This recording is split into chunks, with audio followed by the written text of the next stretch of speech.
Yay. Yay, woo, woohoo. Hello, welcome back to Roll Explain, where we roll dice and play games. Yes, that's us. Why am I going fast? Because there's not going to be a recap, because you should have watched last session. We are in session 43 of Still Hearts, our weekend campaign. We have nearly everyone present and accounted for. This side, Max, this side, stage left. Leonie could not make it, unfortunately, but we do have 3 other more than capable players to fill in the roles for today. So, no recap needed. As we are in downtime, we're going to focus one by one on your characters and see what they're up to. You're currently in the City of Zephtal. You have the city to yourselves. You may do as you see fit. And yes, who would like to go first? And why is it Frey? Because why not? Why not? Right. For now, how many days are we staying in Zephtal? I believe a soft 2 was confirmed. Yeah, Okay. more if we would want to. If we don't run out of money by then. No, clap broke. Right. Okay. Fennel wants to try and get back in touch with the cloak again. It's bugging. It's bugging me. I really want to find out what this thing is and what it's doing. Okay. How do you want to go about that? Similar to before, I guess. I really don't have anything to go off as to what's going to encourage it, other than having a big enough mirror. Is he still the only person that can see it? Yes, unless the thing is pulled out of the reflection. Yeah, Ven started to see it when it's like coming out of the mirror. Start coming out of. Oh god, I gotta watch. Like the hand as it was like gripping. Okay. Got it. That it makes sense now. You need somebody to supervise you doing this. Yes, absolutely. It can easily pull you in, and you're in the mirror dimension, and you're stuck now. Yeah, maybe Fennel will take. Maybe Fennel could take Thirdain to do that. Thirdain? Well, sure. No, Zuna could be there. Oh, Zuna as well could be there. Both of them are there. Yeah.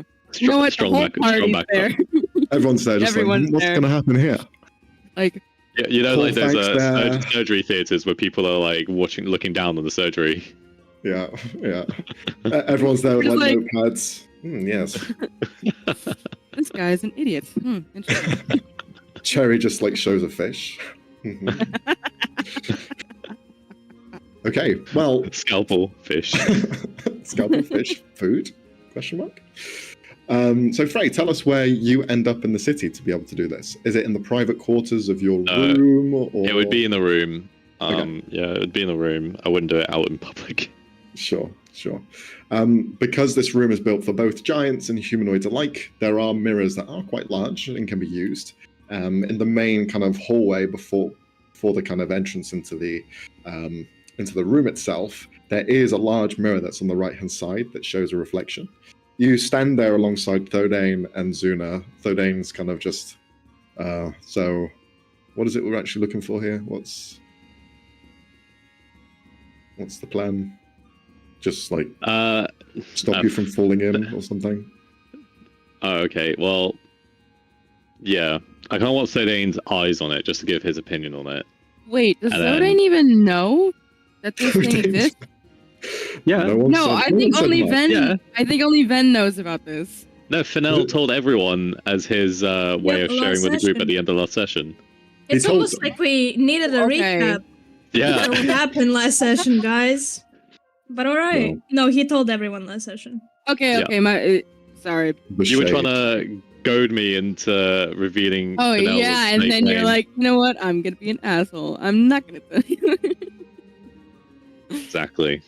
I get it. I understand. So everyone knows. Fennel does have to explain to Zuna. They've not seen like the acts. Okay. It was only between Frey and Robbie. Exactly. So I can't want Thirdain's eyes on it. I have to explain to Zuna what's going on. Whether Zuna has any thoughts on it, that'd be interesting to know.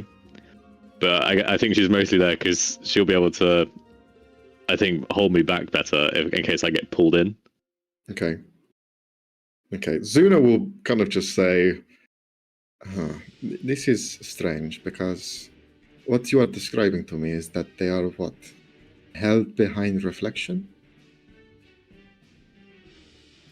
In another realm, is what I've been told. Okay, well, I do not know of these realms that you speak of, but I understand from the conversations that this is something unique to your world, where there are more than one. Yep. Yeah, there's a few realms. Fascinating. Some are quite well known, but I think this one doesn't come from a nice one. Okay.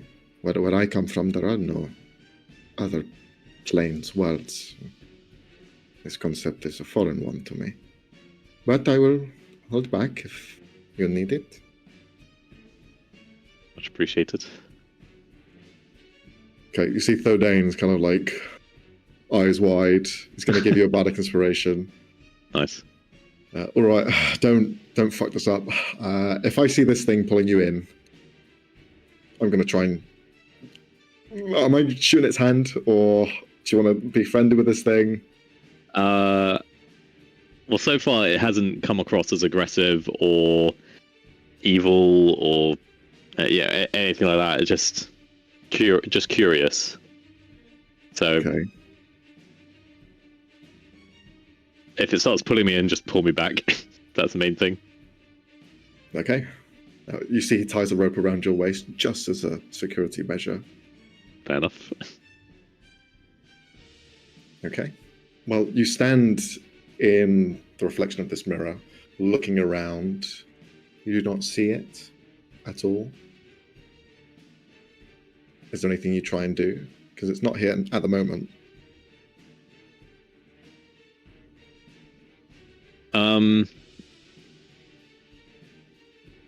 I'll just kind of move around the space a little bit, see if I can see the whole space in the mirror. Mm-hmm. In case it's kind of around the corner or something. You begin to look around and try to find them. As you do turn your perspective from the mirror, you can see that there's nothing in the reflections, and you turn around to your compatriots that are there with you, and you can see in Thodane's eye the reflection of it there for a moment, swoop past the left eye to the right, and then you see it in the reflection of the mirror. Okay, at least it didn't stay in Thodane's eyes. That would have been awkward. That's... Alright, okay. But don't move. Seriously, like, hold still. Everyone just getting pulled through his eye. What the fuck? Why me? You see it. Oh. It's there. The red cloak just floating there, aimlessly.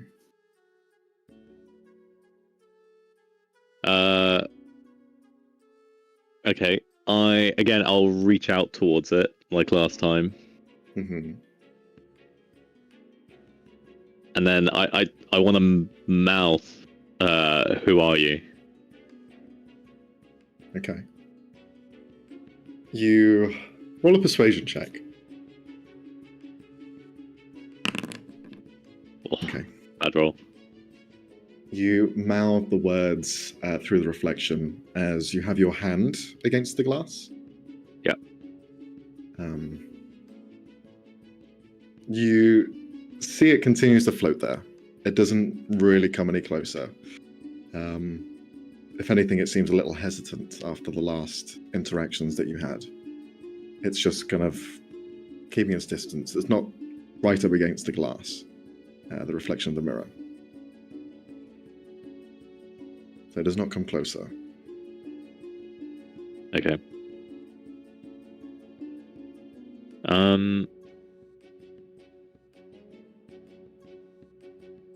Nope, that won't work.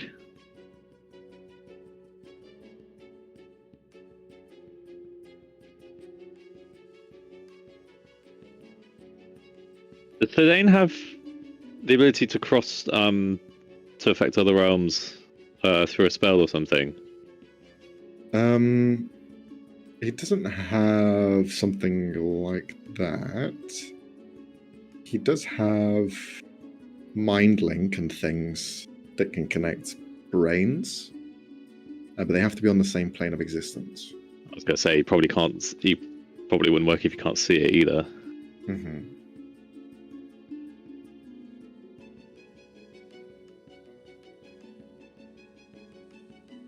Okay, well, I'll just spend a little bit of time trying to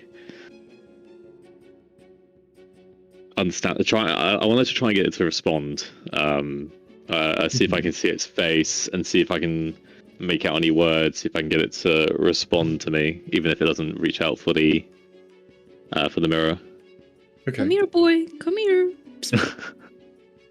Are you hungry? Just begins to go into dog form. You stay there patiently, still pressing your hand against the reflection. You watch as the cloak begins to drift a bit closer, as you just stand there, just waiting patiently. As you do, you see the cloak itself.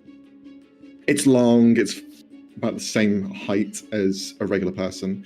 You see it flickers back and forth. And then you watch as this cold air begins to almost swirl around your hand as it's pressed up against the reflection, the mirror.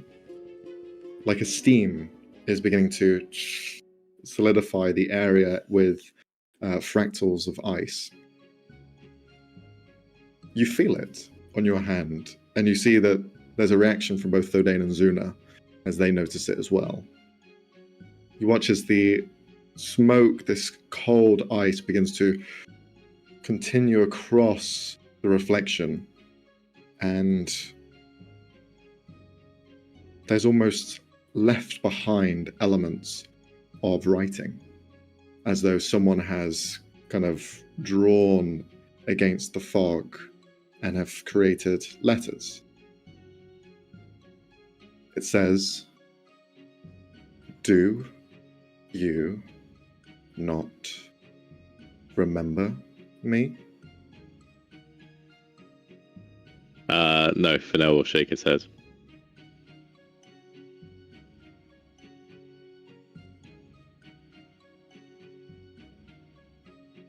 It then clears the kind of smear with a new, fresh, almost glacial steam.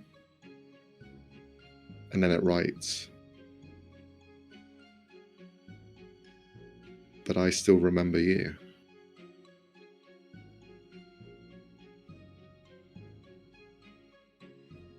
It will disappear, and then another writing will appear. Do you not feel anything? Do I feel anything? Other You than the roll an cold? insight check on yourself again, if you like. Again? You've done it before. Probably. No. Bad rolls today. I'm not sure. There is something inside of you, but you're unsure.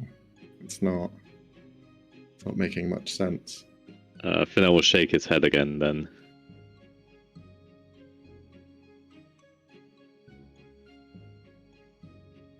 It will then hesitate and write a third time, well, this time a fourth time.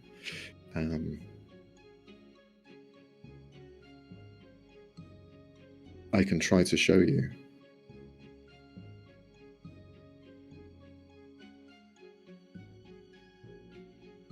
Show me.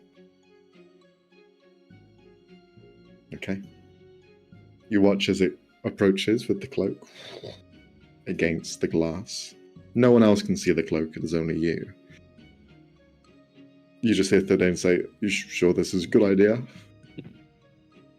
It's making progress. The cloak's hand will press itself against yours once again. The fingers will grip in. It doesn't try to pull itself towards you. Instead, it tries to pull you to it. But it does so gently, as if saying, do you want to come in? Alex.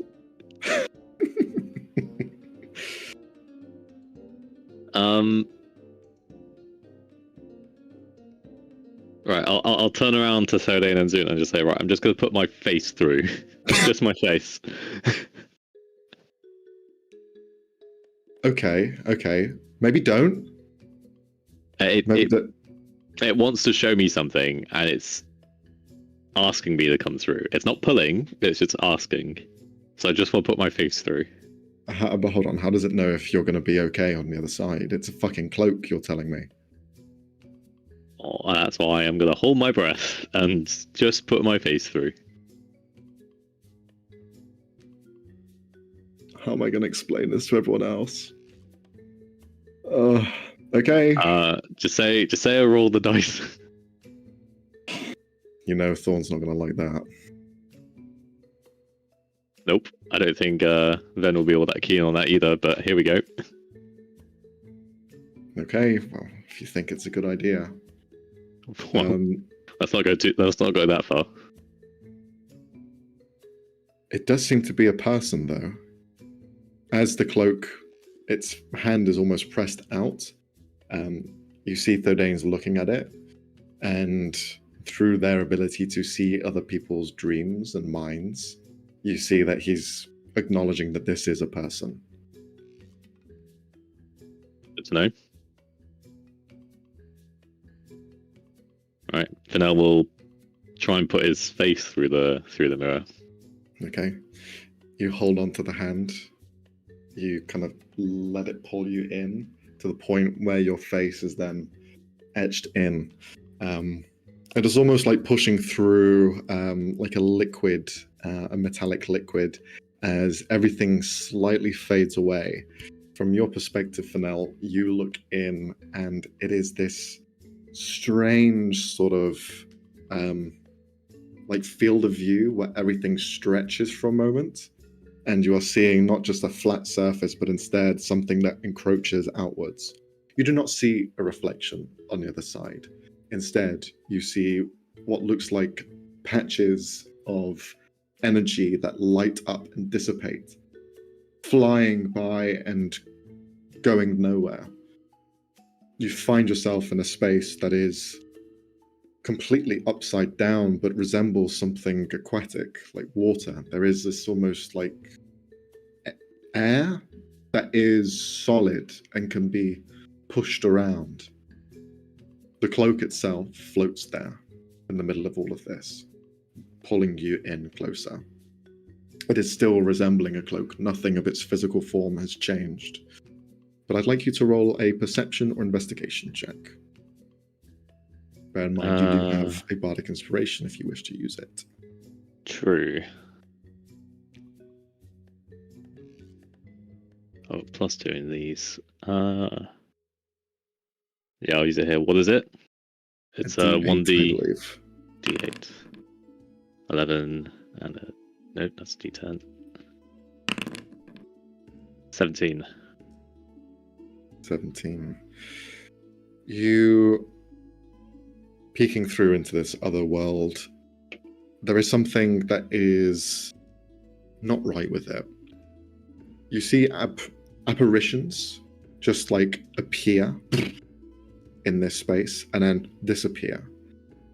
It is almost like, if I were to describe it in kind of just general terms, it's like examining a molecule where you see all of this kind of like fine sort of buzzing of elements like cells beginning to appear and die, and they are large, some smaller, some just appear and begin to move around in this space where it's just all liquid and it all just seems to move in tandem. It is all dark though, and it feels as though you are in water. This red cloak that has pulled you in, you see its form almost more realized. The arm that is extended out to you resembles like a long wing that holds low, representing the draping part of the cloth, but the bone is still there, holding it aloft in the air and holding your hand. That seems to connect into what would be the hood, and you can see from the hood there is a face that is slightly embedded within, that is twisted and formed and slightly kind of pushed around in this almost like red silk of a cloak. The face itself, from what you can see, has no mouth, no kind of physical representation of a mouth, but you can see clearly eyes that are moving within, all of it with one of the cloak. They have become a singular entity, but it holds you there for a moment. And you find that there is just the two of you here in this space floating around, although you are still tethered somewhat to another space, the prime material plane. Is there anything you wish to do? Can I breathe? Yeah, you can breathe. Okay. In that case, can I speak? Yeah, you can speak. I say, okay, what did you want to show me? You see its other arm gestures to the space around you, where these lights are appearing and disappearing and flying past. Shapes and shadows moving throughout like large beasts in the depths of the ocean, just wading through. I'd like you to roll a history check.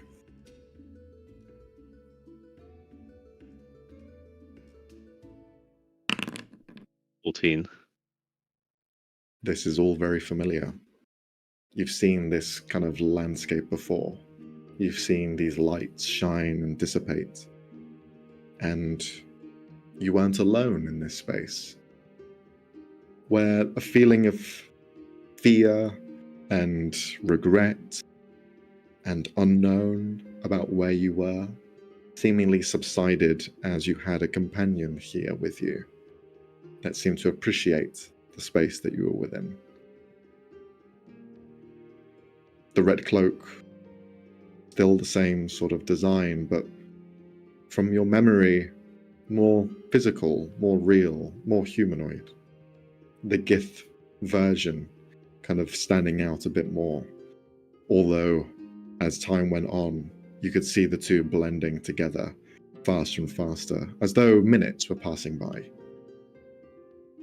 I'll ask you to roll an Arcana check as well. Oh. Okay. This space is unnatural, and your time in the kind of in-between of it all is, you feel it kind of hurt, but only because you're being held in real space still. If you were to be in here by itself without being tethered, you'd be fine. And the same vice versa. It's only because you are in this in-between spot that you're feeling a slight kind of pain down the center in which you're breaking that field. Okay. Would I be able to, I ask it, would I be able to leave again easily and in my own time? It looks to where you are currently kind of tethered to, and you see no response from it. But again, that kind of like frozen air appears around. You left once before. I'm sure you could again. But only you ever made it out. But so much time passed last time. Time is irrelevant. Not to me.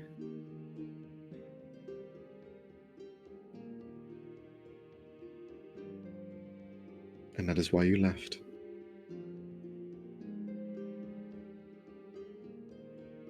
So why are you connected to me? Still.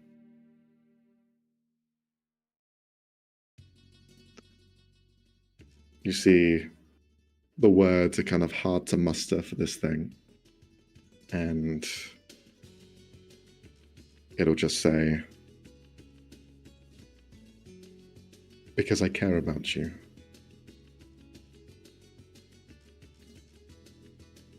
Reassuring.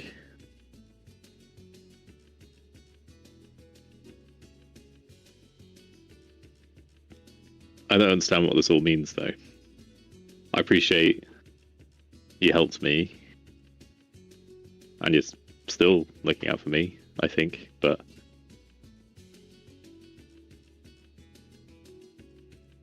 Is there more I should be aware of?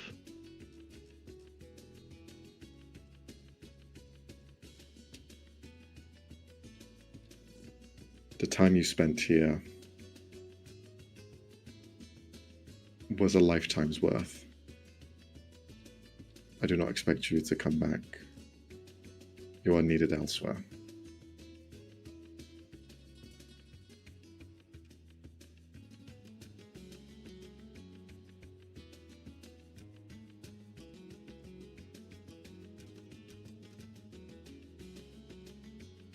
And why did you reach out to me through the mirror?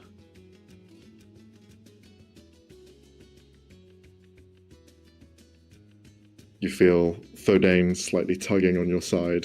Just kind of like, you should probably get going. What's going on? I'll reach back and just give him a thumbs up and just thumbs up as you just head back in.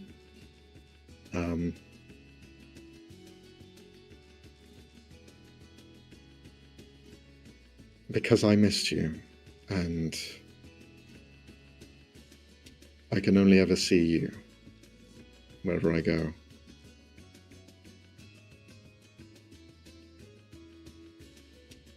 Okay.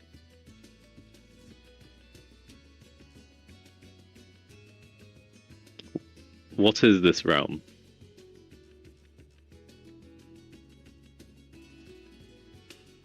No one really knows. It's somewhere for people to get lost.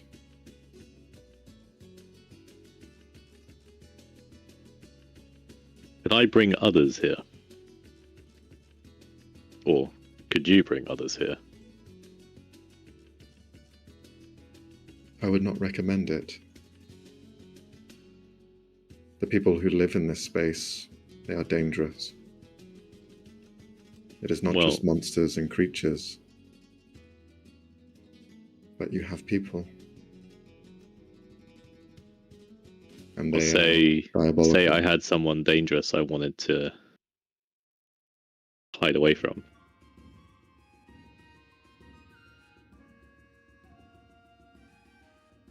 This is the perfect place to be lost in.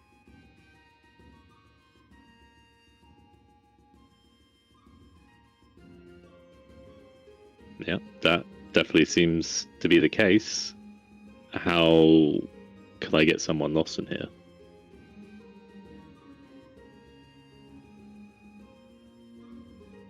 I don't know. Through temporal magic? Through conjuration?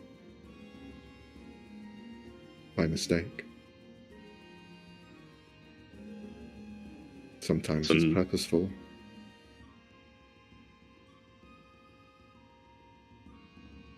So not together through a mirror like now. I can only ever see you.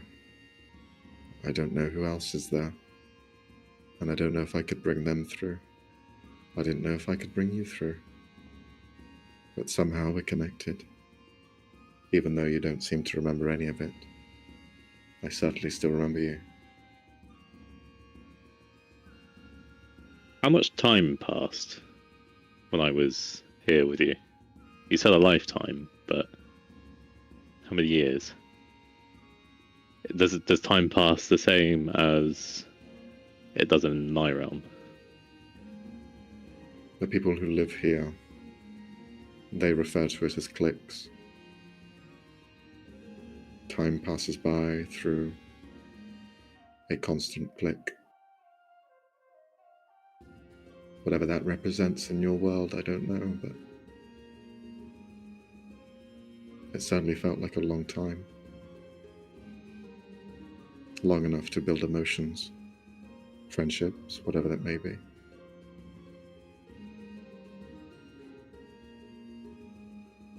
So how many clicks was I here for? 100.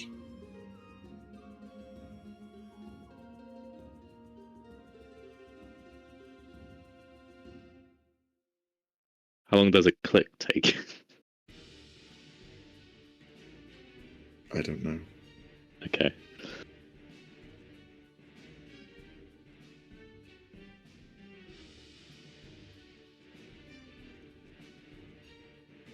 Okay. If you wish to know more about clicks, you're best asking those people you fought.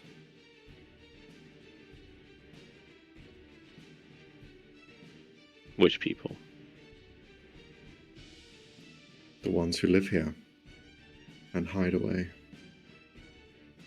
Oh, those people.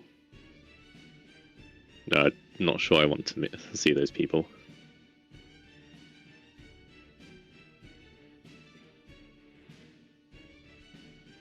But you should probably return.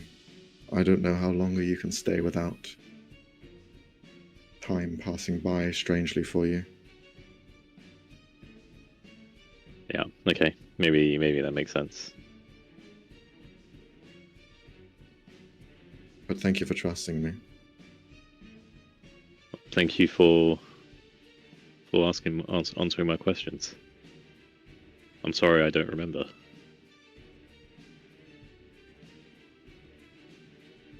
That's all right.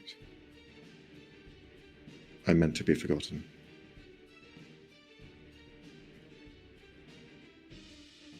And then Fennel will pull himself out. Mm-hmm. You pull yourself free. I'd like you to roll an intelligence saving throw, please. Oh, here we go. 11. You have Must 2 be too levels of annoying. exhaustion. 2 levels of exhaustion. Hot damn. -2 to all rolls.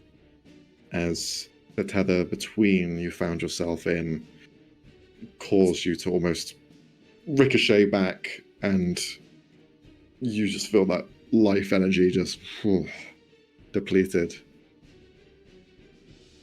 Zuna and Thordane walk over, just kind of curious, unsure. They never saw anything. They only saw half of you from their perspective. So, what the fuck? What was all that about? That. Oh, fucking hell. I went into the realm. Lots of weird lights and creatures in there. The cloak was there. It just kind of showed me the realm. Answered some questions. Quite friendly, really. It didn't want to hurt me. Said it knew me, and we'd spent time together, but I don't remember spending time with it. Okay. You don't remember anything, then? Not that realm. Well, it kind of feels familiar now, I guess, but What happened? no memory. Why did all of this occur? What was the reason for this? Oh, I don't know. I don't even know how long I was in there. Like it said, like on that side, it measures time in clicks. Do you know what a click is? No idea. Oh, I don't know. Yeah, That's a click. Yeah, but It goes slower. Can't have been that much because it said equally has spent a lifetime there, and that was 100 clicks. Well, if a click is a year, you don't look 100 years old. I don't feel it. Well, actually, right now I feel it, but not normally.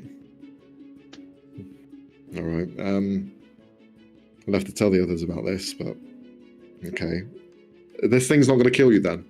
No. It was not even interested in coming back through. It didn't try and come back. It doesn't even want me to stay there necessarily. just hanging about. Okay. Well, as long as everything's all right, we might need to do a little examination of you to make sure that there is no actual changes or effects, but if you say everything's all right, everything's all right. I'm exhausted now, but fucking hell. Well, I think I'm take okay. a seat.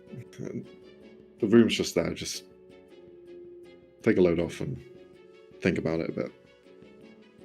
Yeah. I think that's a good idea. At the moment, you see Zuna just kind of like pressing against the glass, and then at one point, you see her finger just cause the kind of like drop of water in there to create this wave sensation. Okay.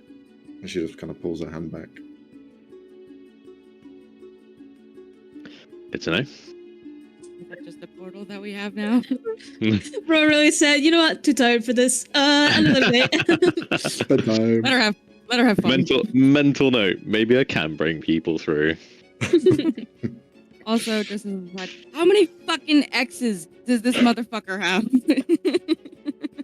Man. Talking about Rizzler, Fennel. Jesus. Are they really exes if you don't break up with them? Oh my god.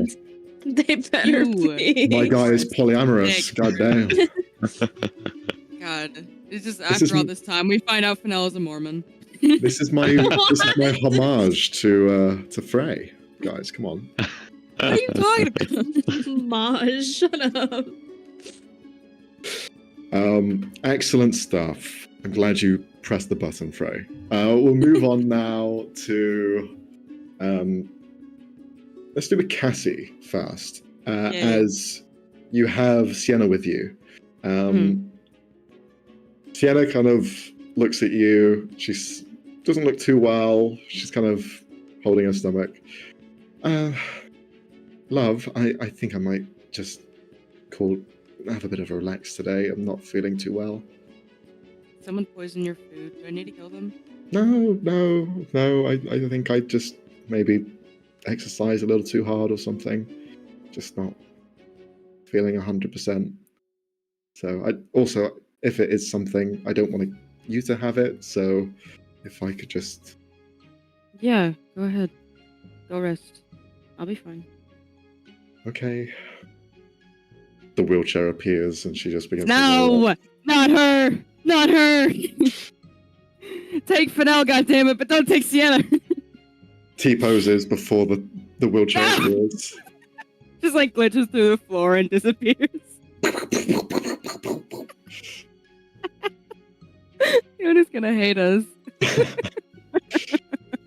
But Sienna spends most of her time in her room just kind of recovering from her illness.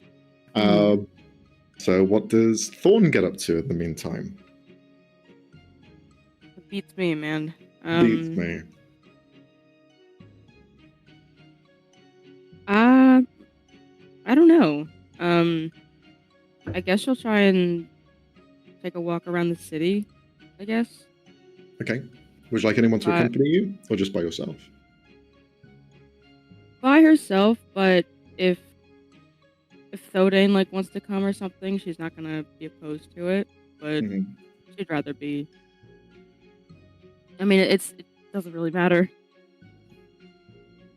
Thordane will join you if you want. Yeah, why not? Thordane, after having dealt with Fennel's situation, just...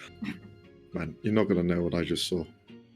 You don't have to come if it was all that. No, I need to get out of here. I don't want to look at reflections or mirrors or be in a closed room. I need to get outside. You know there are mirrors on windows everywhere, right? Yeah. Let's go. Let's start walking. Okay, two of you begin to head out and about. There are still festivities going on. The crowds are still kind of buzzing. There's still partying atmosphere happening. Thordane, though, whilst you're walking through trying to find somewhere that stands out, we'll just ask you. So, what's the latest with you, Benjamin, and that whole scenario? What do you mean? It's been a while since you've seen him. And you seem to be pretty interested in kind of rekindling that relationship.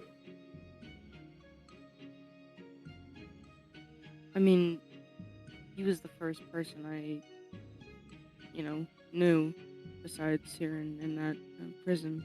So,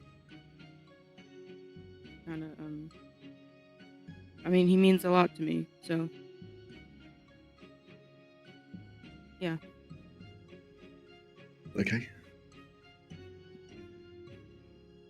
Maybe we can try and do some business with them, because his boss, Marin Volcane, she has some dealings with the person who looks after our shop and kind of hired me.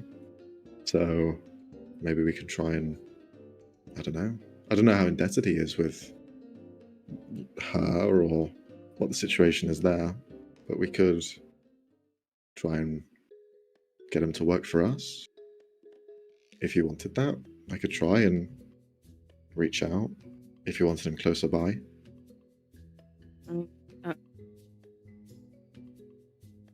I mean, of course, but it's up to him, I would love for him to join us, but I mean, he's a free person now, so I want him to make his own decisions, because he hasn't done that for as long as I've known him. So it's all up to him. I don't want to force him to do anything. Yeah, makes sense. But I had another friend in there. Yeah? Her name was Kiara. I haven't heard anything about her.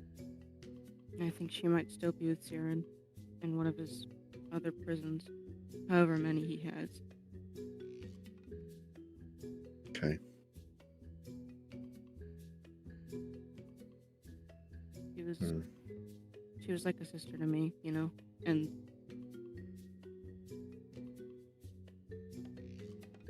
I haven't been looking for her because I've been so afraid, but I want to rescue her. I just don't know how. I don't know where to look. I don't know where to start. Okay. Well, how about we try tonight? What do you mean? Well, she's not like an elf or something, is she? No, she's a human. So she dreams. Could maybe try and reach out to her with Cherry. I've been working alongside Cherry to develop this side and try to do some sleuthing about the factory and Alexia. Maybe we can try and pinpoint people as well. Do you think that can work on Caspian? Maybe. I didn't want to try it until we were certain it worked. But we can try, for sure. Yeah, let's do that. How many times can you do it? Is it more than once? Are you just in the realm of dreams? Well, it's kind of like you're investigating in like a map, and you just get a feeling.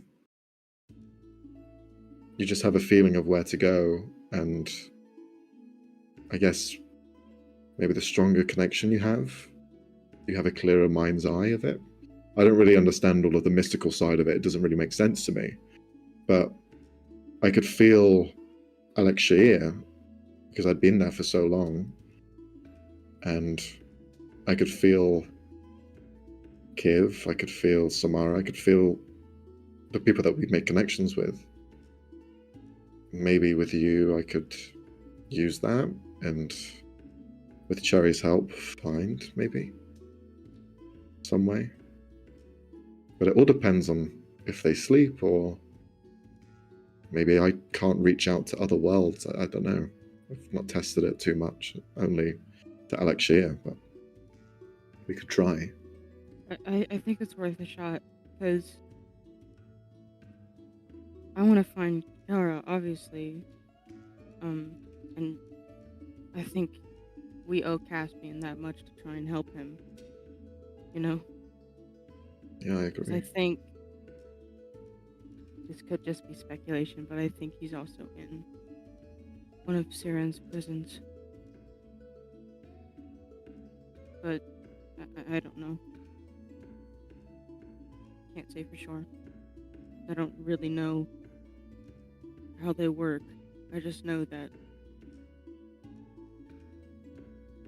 you can't really look for anybody, and that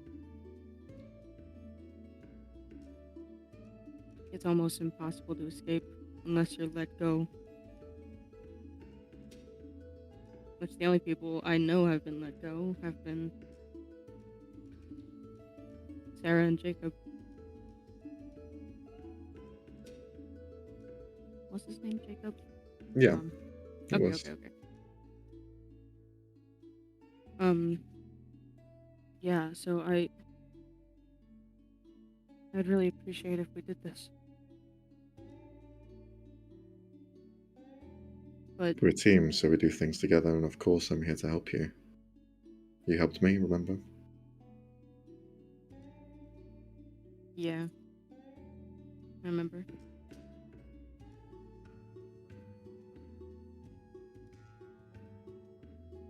Well, we can try tonight. Again, it depends when they're asleep. So we could finish our walk around here and look to doing that. Maybe we can get something to help you sleep at night. Like some eye drops, or I don't know. There's those pillow sprays, have you seen those? They're quite handy. What? Is that Lavender like pillow chloroform or spray. something? Do you not know this? No. Okay, well... What's lavender? No, never mind. I take it back. What's lavender? No, that's she would know what lavender is.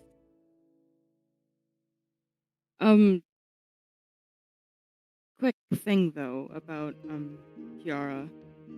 Yeah. Her mind isn't all there, so it might be difficult to either find if she's dreaming or have it be, I don't know, even comprehensible. I don't know if it's gotten worse or better since I've been gone. Probably worse, but I expect a lot of crazy, I guess. Well, that's why you're there. To try and get through the crazy and find who she is. Because you know her. You can find that. Yeah. Thank you, Thodain. Nah, that's right. No need to thank me. There's a lot of need to thank you, actually. You've done a lot for all of us, and... All right. Stop with the sappy comments. I don't need to hear it. What? I'm working on being nice. Oh, it doesn't look good on you. What do you mean? Say something mean. Say something mean. No. Call me short or something. Do it. Come on. I can take it. Do You it. already know you're short. Oh, there it is. What's happening? I don't like taking appreciation for anything, Thorn. Just let it happen. Damn it.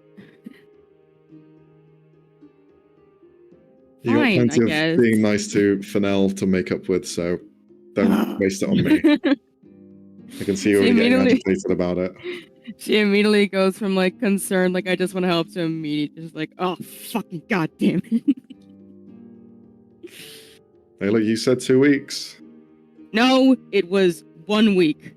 Ven was twisting their words. It was 1 week. 1 week or 1 month? She like growls under her breath. All right, now I will be mean to you. That's more like it. Okay. Is there any supplies you want to get, Dawn, as you are walking about in the very expensive city? No. Well, I don't know, man. I don't know what I want. I don't know if there needs to be anything, because... Well, remember there were magic items that were sent last session through to the group. So if you had any changes of mind as well, they are available. The only thing I could try and possibly purchase is the broom, and everybody's like, you don't need that, so I'm not gonna get it. That was one person. I didn't say anything about it. I was having a stroke reading all the prices. You don't need a broom. You're a rogue. You don't need a broom. It's like, okay, I guess I won't just be happy. That was literally just Leonie. Wasn't Leonie's point? Wasn't Leonie's point that you could already fly? Yeah. Yeah. But I can't. I think the thing about whatever ASMR I am, Scourge ASMRs, they can't fly. I think yours can. I think mine's the only one that can't fly. Genuinely. But look at the ability and see what it says. I'll look at it. The new one that I sent you. The new one? Oh, fuck. Yeah. That was a while ago. Hold on. That was a while ago. Gonna take a look. I'm pretty sure you can find out. Technical difficulties. Ray, hit us with an ad. Holy shit. Do you like flying? Don't we all? It's so much easier to swim. It's like flying because you're not touching the ground. He's got a Genuinely, point. I thought you were gonna be like Delta Airlines. Virgin Atlantic. I can fly. Thank you, Max. Yeah, I can fly. But it doesn't last forever. It's only an hour. No, but the broom does. No, fuck. I'm not gonna get it. Leonie's gonna be like, you don't need it, but I want it. Even when Leonie's not here, her spirit is still felt. Nagging me. Cassie has like 2 little guys on her shoulder.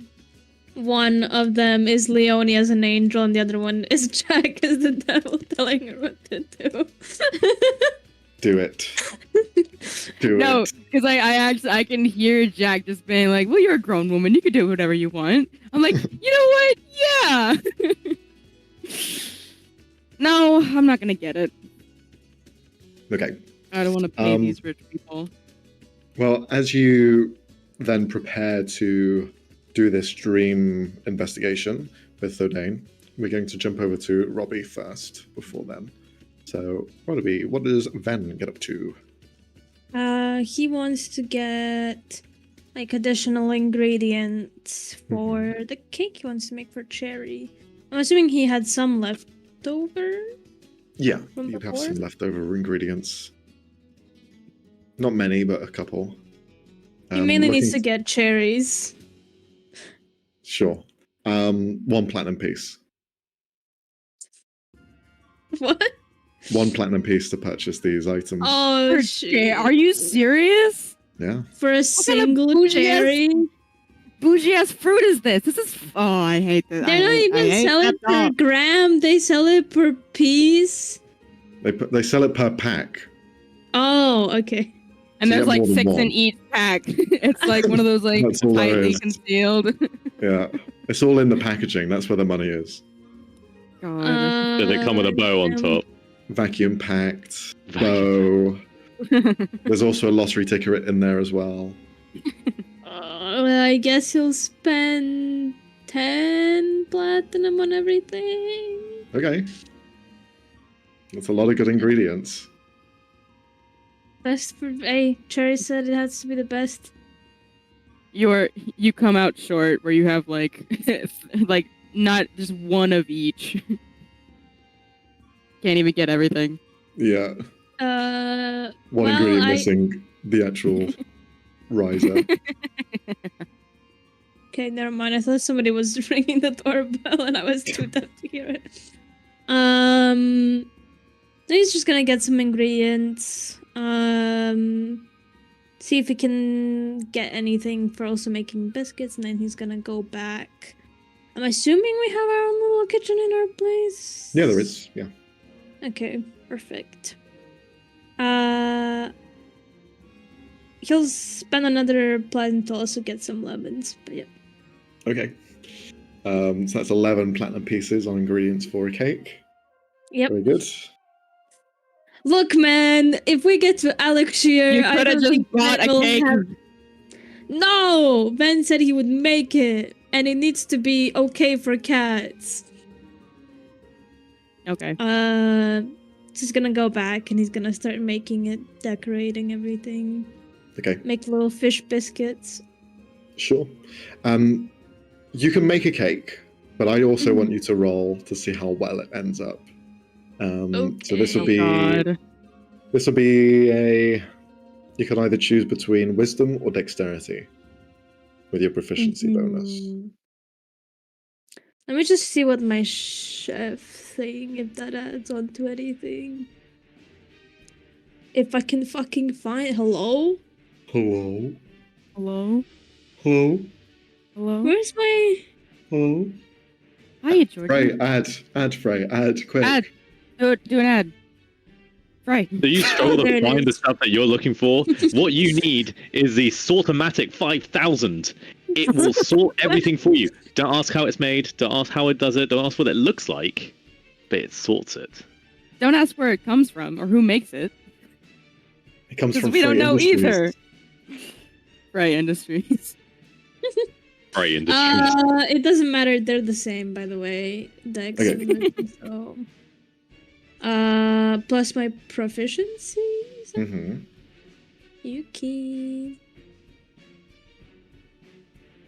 I'll do my chef thing so that everyone can also gain temporary hit points when they do it. But it's for Okay. a cat. 25. Jesus. 25. Okay, I guess we're eating the cat cake. That was a 19. Almost a 20. The cat cake. Describe the cake for us. Why not? It's a 2-layer cake. So, boop, boop. And it has like light pink frosting on the side covering it. Cherries as little decorations around the edges, and he used as well a bit of cream to like make the decorations like little loops on the side. And on the bottom, circle around because it's a circular cake, oval cake, whatever. It has the little fish biscuits placed around with like the biggest one on the top. Okay. And it's a fairly decent size as well. Like the cake itself is probably enough for about 10 people. Especially with the ingredients you've got. You've got plenty left over. I didn't know I was gonna make it that big, but okay. Sure. Why not? You have all of like giant utensils and shapes and stuff to kind of like put them in, like trays and whatnot. So you begin to make something that's big enough for 10 people. Again, like eating a cake between 10, it can be small, it can be large. It's all a matter how hungry people are. But you make something that is of decent size. Do you wait for everyone to arrive before giving it to Cherry? Sure. While he waits, he'll make a very small lemon pie for himself. Then also roll another dexterity check then with your proficiency. Okay. Plus, oh no, that's equals plus 3. A natural fucking 20. Wow. And you know why that's a nat 20? Bloody Because that's hell. Mark's favorite fucking food. Oh, God. Insane. The symbolism. Yes. Very good. You make the pie for yourself. It is reminiscent and at times your most overlapping memories with Mark when you made the pie together. Areas where he was a bit too hasty rather than patient, almost reaching in to touch hot items, and then you pull him away quickly, grabbing onto them and saying, "You are not a tiefling, I am." Like just kind of the little cream off the whisk. Yeah, he's just got the whole thing in his mouth. His cheeks are puffed out. But yeah, you just begin to remember the good times with Mark and the rest of the family as you served pie, and although the table and the main saloon area of the where you're placing the cakes now is empty, in your mind's eye you see everyone sat around at the dinner table, all of your family members there, smiling, happy, waiting to try what new baking good you've made for them. But yes, you place it ready for everyone to arrive. You make your own. Would you like to eat yours alone now, or? He'll eat like one piece of the lemon pie. Okay. Because he wasn't really planning on anyone else to eat it, because he makes it a little bit more sour. Because that's how Mark likes it. Sure. Eating into the pie that you have just kind of brings back all of those memories and almost instills something into you. You may increase your wisdom by +1. What the rig? Okay. What the hell? That's unfair. That's not.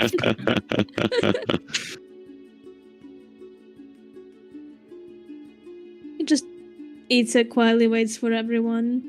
Mm-hmm. Try not to cry while he eats the pie. Oh my god.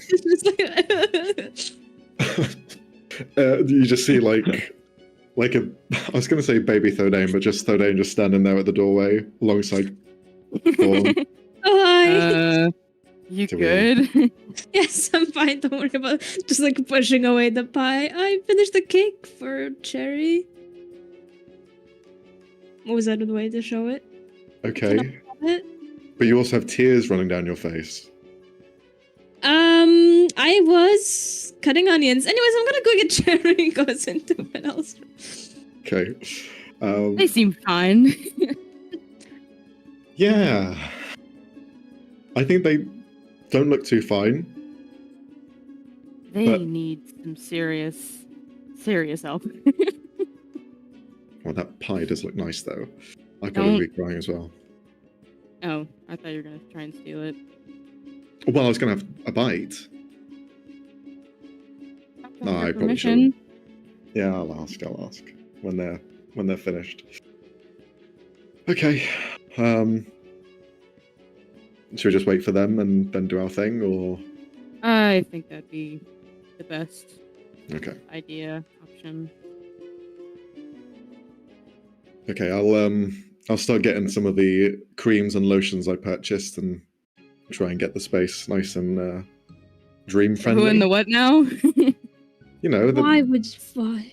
I bought some body spray, pillow spray, a lot of different sprays with different smells. This one's lavender. Just go get everything ready. Okay. I also bought this gong. I didn't know if that was necessary, but it's a small one. Never took you as a impulse purchase kind of guy. Well, I'm trying to save money here, so I was able to get a good deal by buying all these things in bulk. Save money. Save money. We're in the richest city in the entire world.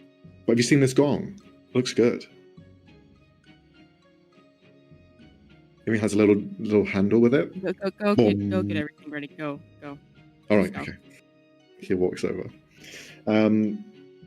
For now, you find Ven coming in to see you. Well, I knock. Jesus. Yes, of course. Don't have to describe every little detail. I know. Just like burst through the door. All right, let's go with the cake. Is that what you picture in your head? Just like, oh, come in here. Fennel is lying on the bed, arse out, not even under the covers.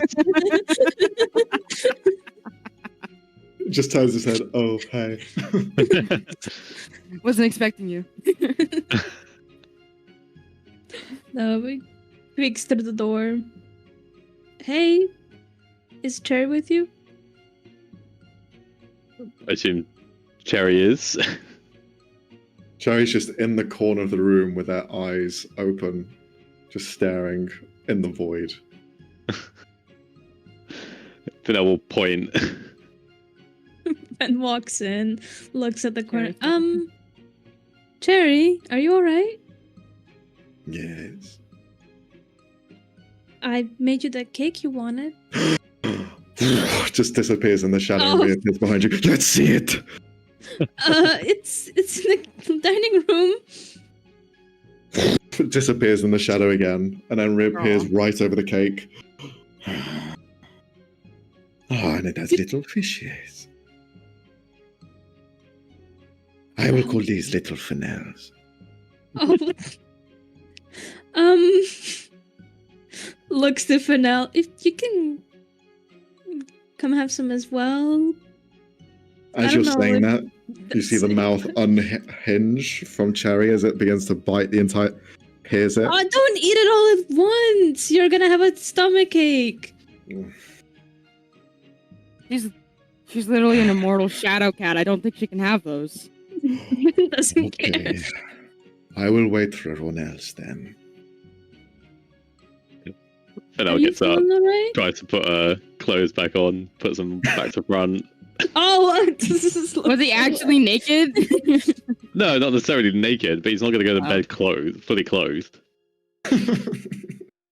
Great. Okay. New things we learn about Fennel every day.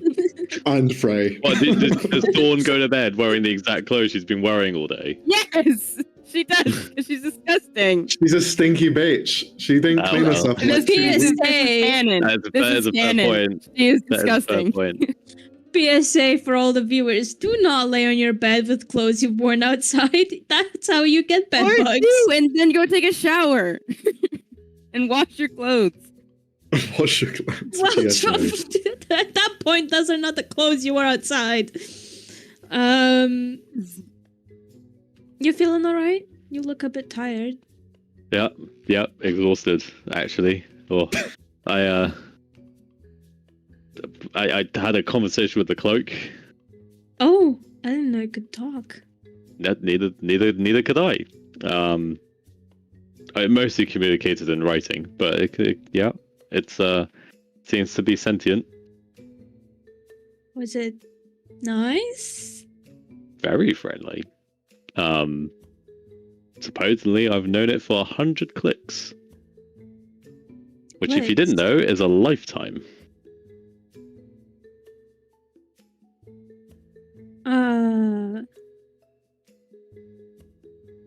You know we've heard that before, clicks, right?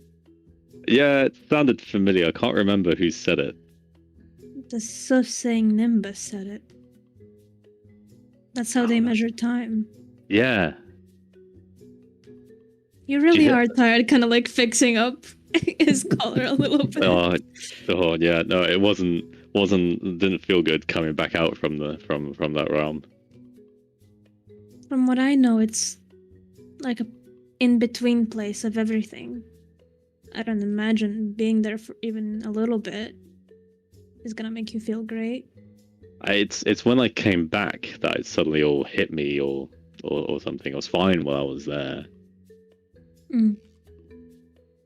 Well, maybe it's the transition, I guess. Yeah, so something like that. It was just my face that was through it, so it wasn't like I was completely on the other side. Well, I suppose then you were standing in the middle of a portal. Can't really be good for you, I think. Well, I'm feeling it now. Well, go get some cake. Hopefully you feel better after.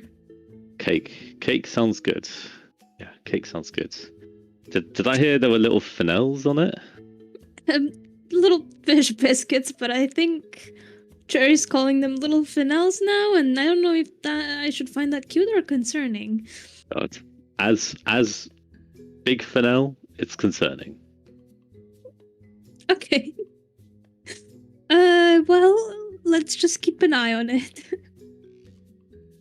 God. The thing even lives in my cloak. This isn't good. Should probably get her a better place to hang out all the time. Well, if she develops a taste for little fennels, then that'd be nice. Yeah. We can talk to her about it. Frey's cracked himself up with that one. No, I saw your face. Yeah. I saw Max when I put it in. I was like, Because you know fuck. exactly what I'm thinking about, you sick fuck. We're the sick fuck. You're the sick fuck. Well, he read my mind. So, Oh, little Fennel. Oh, Shut up. Shut up. I swear to God. swarm of finales. oh, Thorn's nightmare. While we're still here, by the way, I know we talked about doing more things as a team or whatever, but I was thinking you and I could spend some time together. Yeah, Before we go back into all the crazy. yeah, that'd be really nice. I was thinking about that too. I just didn't think talking to a would take it out of me. Oh. Are you Can okay? it be tomorrow? Can it be tomorrow? Yes, of course. We don't need to hurry. Just pats his back a little bit. Oh dear. Perfect. You die. Perfect method acting from Frey. I can't tell if it was a yawn or like a or like a. Yeah, I think you were about to throw up. You were about to throw up, weren't you? No, I think I started choking on something. Okay. Don't die. Anyways. Oh. No, wait, do it on stream. We can monetize it. What the fuck Sorry. is wrong with you? A lot of things, but why are you I'm asking pretty that sure now? that's Anyways. the one thing we can't monetize. Okay, fine. I don't know. I'm sure we'll find a way. But there's a will, I guess. Okay. Do you want to plan it or me? I've never actually been on a date before. Oh, really? Oh, I can plan it. Yeah, don't worry. I'll get up. I'll do it. I'll plan it in the morning, and then we'll go out in the afternoon or the evening. All right, but rest up for today, okay? Yeah. Bit of cake I don't and know. not too much brain power. Let's go. I don't think Cherry's gonna wait any longer. Join everyone. Literally, as you join everyone, you see one large drool hanging from the side of Cherry's mouth as their eyes are just wide looking at the cake, especially the cherry on top. I'm Everyone assuming you is like here. it. Well, I've not tried it yet. All right. Well, I've been very restrained. and I very appreciate unlike that. me. I made sure that there's nothing there that should upset your stomach. So feel free to dig in. Not literally. Its said it. mouth opens up to about the same height as the cake. It reaches forward, and then its mouth shrinks down, shrinks, and bites a small element. It falls in the shadow and goes 2D space.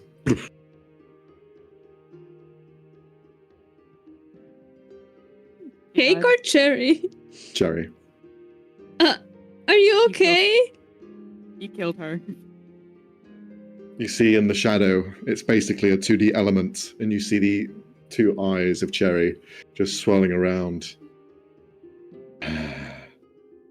It's nice. Oh dear. Are you alright, Cherry? Yes. I am more than all right. Try it. Have some. Okay. Did I put catnip inside? Just cuts out a piece for everyone. Okay. All of you have a piece, I assume? Okay. Yep.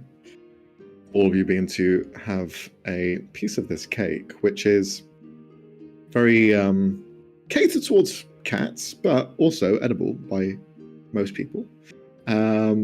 As each one of you are having a bite into it, by the time you finish the cake between all of you, you may all increase your constitution by 1. Permanent. Yeah. Holy shit. Damn. Holy moly. What kind of cake did Ben make? I will also. I need to start making all kinds of cakes. Yeah. We'll be Somebody takes- up as fuck by the time we come to fight the BBQs. Yeah. It's up. A cake every week. By the power of glucose, you son of a bitch. How do you guys get so strong? Cake. He's caked up. No way. No.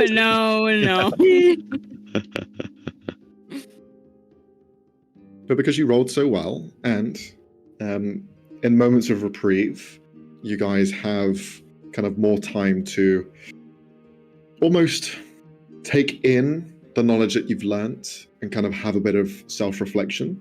And in these moments of downtime, you also gain abilities. So this is just one element of that. So there you are. Cake consumed, yes. Someone wants to say something? Yeah, Ven's gonna come to finale again. Oh, by the way, I don't know if you have space, but I also made some pie. Yeah, It's a I bit could do with some sour. pie. It's Mark's favorite, so you're probably gonna have to get used to it. Oh, no way. Oh, let's go then. Could you roll a d20? I will. Please, Trey? For now, we'll take a bite. And he'll roll a d20. 8. It's sour. Too sour for Fennel. It's quite sour, and also you don't gain the benefits that Ven had received before. Shame. Fennel's just like... It is a bit sour, yes. He Yep. prefers it a little bit more sour. That's alright. I can get used to this. Why are you Sorry. making that Probably stupid should have face? Wait, Oh. fuck. Thorn, what was that? I think I Nothing. heard something. Well, would you like to try some? It is very just sour. like she just gauges Fennel's reaction. She's like, I'm good. All right, I get it. Not everyone's cup of tea. This is pie, not tea. Thorn, It's- that's a term of phrase. She just sits there how a you bit confused. That's just how you say it's not my thing, But it's or it's not everybody's thing. But it is literally their thing, but it's just, again, another term of phrase. pie. She's just Yes, but confused. She's confused.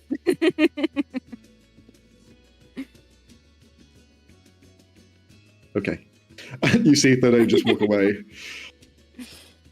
I've prepared your sleeping arrangements, Thorn. Thanks.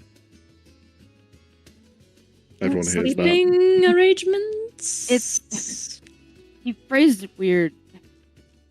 We're going into the dream thing to look at stuff.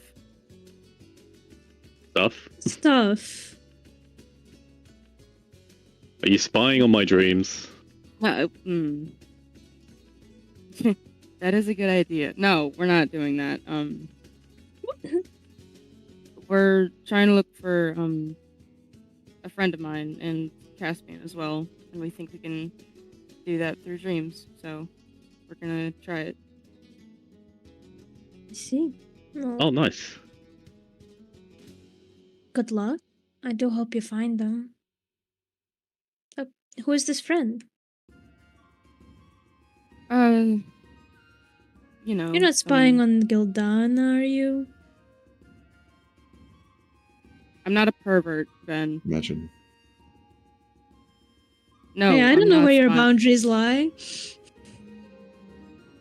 You know, That's long distance is insulting. difficult. So. You guys are. I'm offended. We're just How could you messing with guys? the thorns. How could you guys think of me this way? Have I been acting this weird? I thought I. No. Right, Fennel? Well, How we know? no more weirder than normal. That's why I don't talk to you guys. I'm hoping that was a joke. He didn't say anything about that.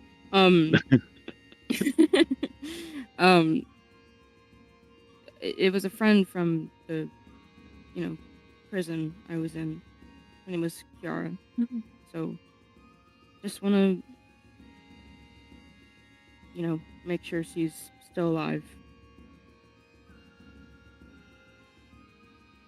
I hope she is. And I hope you do manage to find her. I do too. Who knows, maybe she escaped too. I don't think so. But it's a nice thought, Anyways, I'm gonna go. Will you two be do that. safe? We'll be fine. You hear a gong from inside the room. Yeah, we're gonna be perfectly fine. Do you need anyone to watch over you? Unless you want to join in for the search, but it's going into dreams, and that whole place is kind of... It's intimidating, really, so... Honestly, Dream Space sounds less intimidating to like half the places we've been in the past week. No, you don't, no. I was in a pocket dimension of chaos. I don't want to hear it. Yeah, but like, it's not, I mean, I guess it's a little better, but it still sucks. It's not as, like, cozy as you would think it is. Well, I don't imagine. Still be nice to help. Caspian's done a lot for us after all. Yeah. Yeah. No, you're not going in. You sleep. You're tired. Well, can I still rest if I'm dreaming? Cherry pops out their head. You just see it kind of like a deflated marshmallow. Of course you can. And I could help maybe with one side of the investigation while others go in another way. Hey. Okay. All right. I guess everyone's doing this. Great. Awesome. Do you not want us to go? No, it's fine. I could use the help. For fuck's sake. All right. What about Sienna? She's not feeling great. Oh. Yeah. I'll save her some cake for later then. She'd like that. Are you sure you're alright? Like, what has this cake done to you? I feel woozy. Did you drug her? No, I didn't put anything that should harm her in there. It's she could just be fucking. It's even like slightly a bit more blander than a normal cake. She could just be fucking with you. Oh, I don't think so. Are you? I'll do insight check on Cherry. Sure. Okay.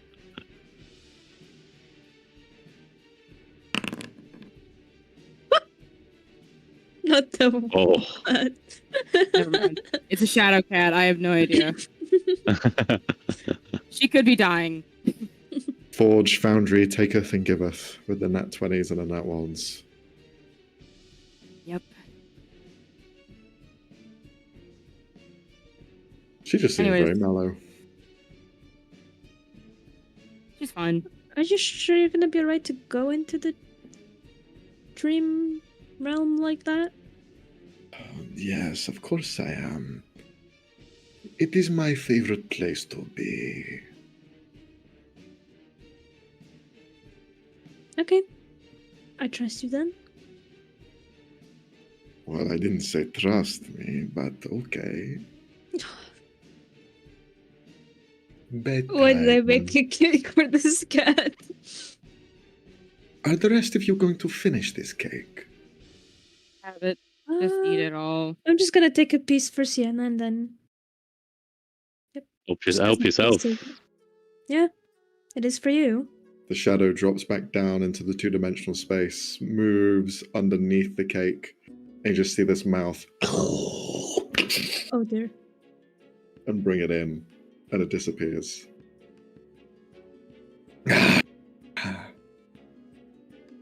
Blech. I'm gonna take that as a compliment. Time to dream. And they just kind of skulk away. It's gonna be nightmares just because of that. No. Okay. We don't talk about I believe nightmare.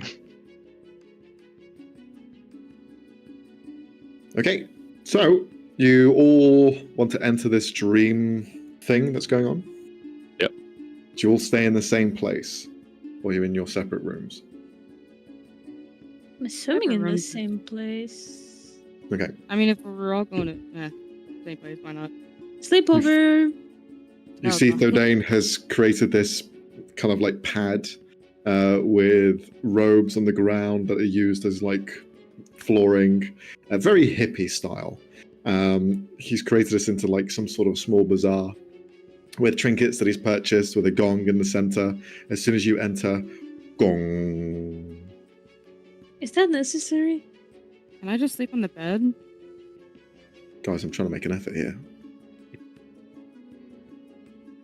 Thorn will just like lay. Gong. Thorn's just gonna lay face down on the things he set up. Let's just get this over with. Wait a sec. Wait.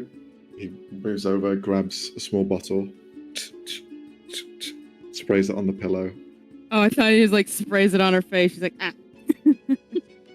No, that comes later. Ah. Spray with the body spray. Hopefully this will help. Is anybody else? Like, just coughing up. I'll also light some candles as well. Scented ones. Should we be doing that? We're all going to sleep. Yeah, this is supposed to help, though. This is supposed to help, like. But it's a fire hazard. Why does that bother Sienna's you? awake. Sienna's awake. Apparently not. Sienna will keep an eye on it, probably. She's awake. If things are on fire, she'll know what to do. Just a mental message to Discord and Melody to wake him up as things set on fire. Okay, with all of this prepared and set, you see Thodane sits in the middle with his legs crossed. Okay, everyone. If you could just breathe in, breathe out, just let the sleep take you. Just let those dreams flow. This is not working. Lays down. Is everyone asleep yet? I would assume Fennell's the first to fall asleep.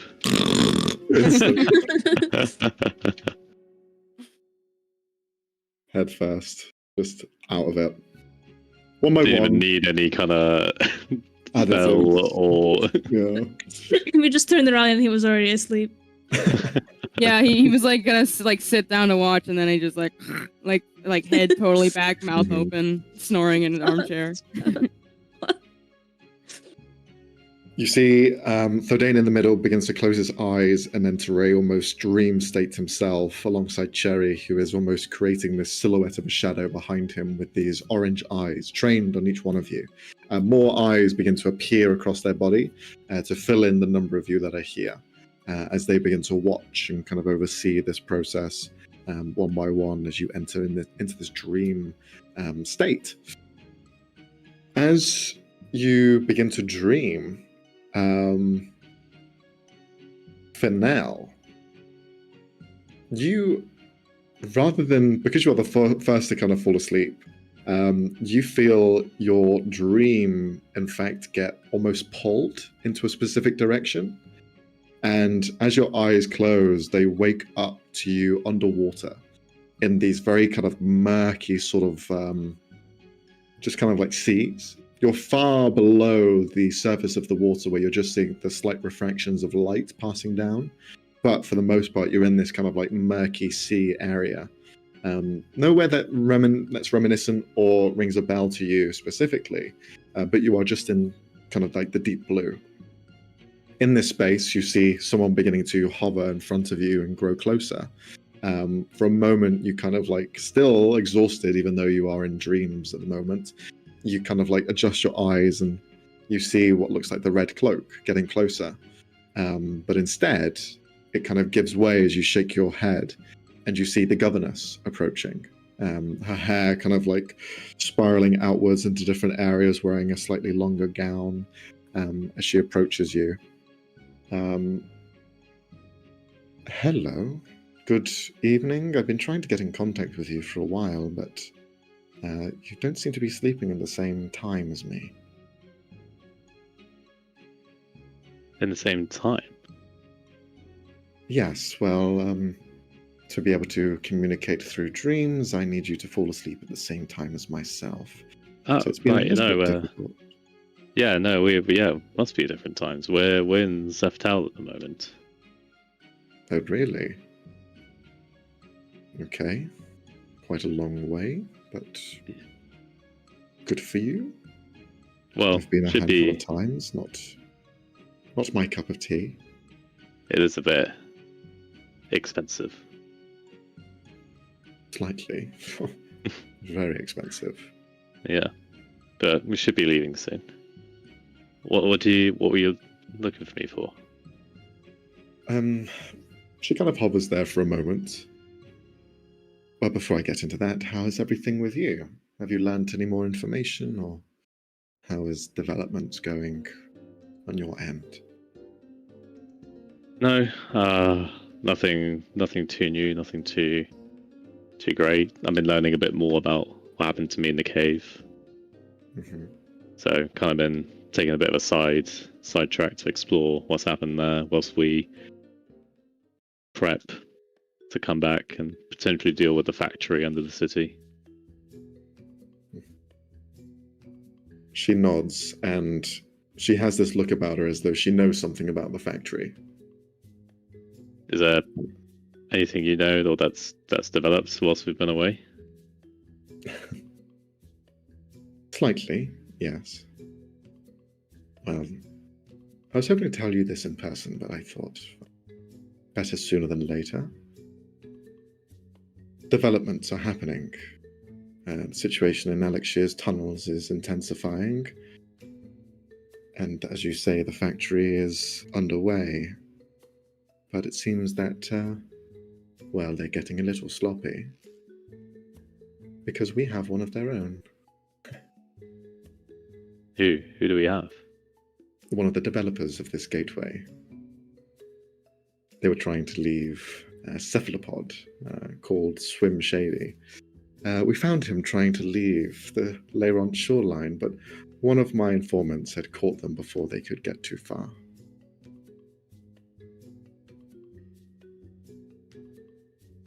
Good. That's good. Has he been able to? Have you made him talk yet? Not yet.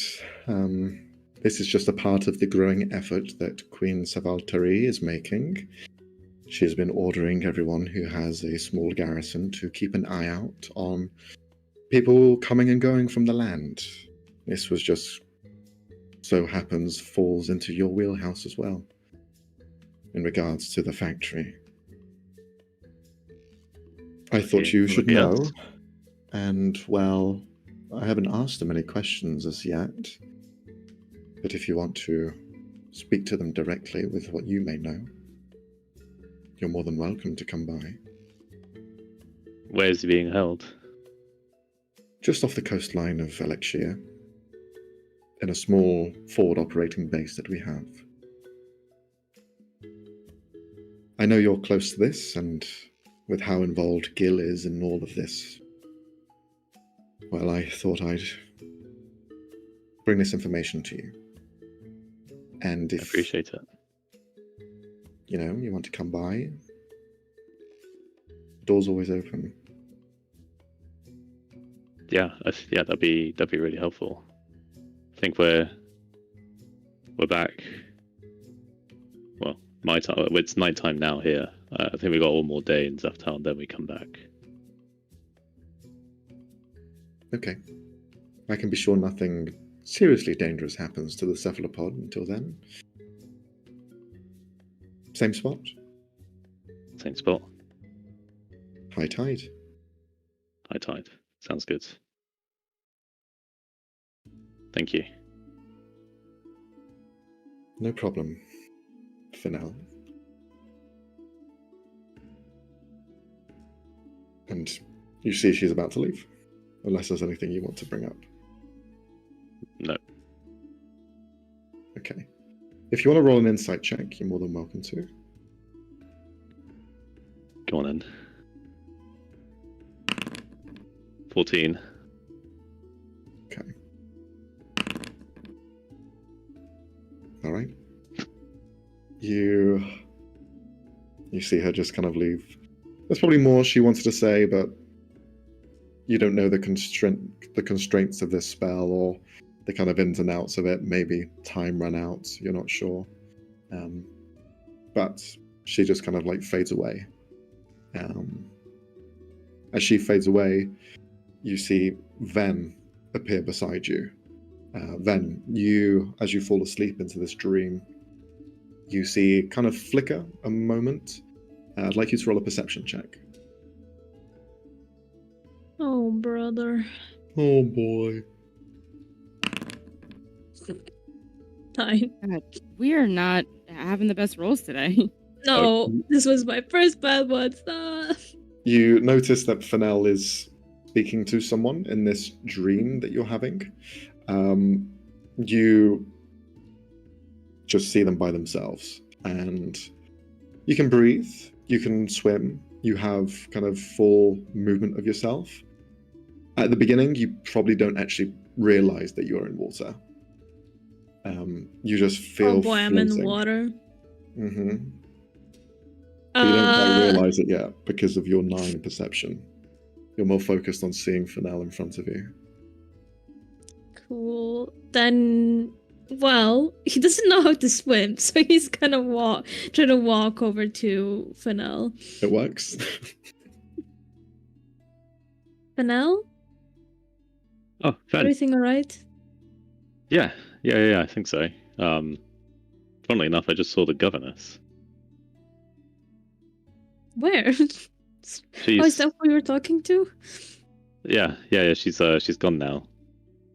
Apparently she's been trying to reach me, but obviously we're not back in Laurence anymore. But it seems like she's got someone from the factory. They've captured someone. Oh, good news then? Yeah. So I've arranged to go speak with him. Speak with the captive. Good work on her part. Yeah, wasn't expecting that, so hopefully leads to some good information. Yeah, and we're in dire need of it, so... Yeah, there we are. So, like, where... is everyone else and where are we? It's just the two of you here. Then you look up and you can see the kind of reflection of the sunlight shining through what looks like waves. As soon as his brain processes that, he just freezes. I love being on the water. Changes. Wait a minute. We're underwater, then. Frozen. Grabs Fennel's hand tightly. It's okay. Remember, it's a dream. We're not really underwater. Okay. I know it's scary, but look, you're breathing. You can't normally breathe underwater. No, you can't. So see, it's just a dream. It just looks funny. You're not actually underwater.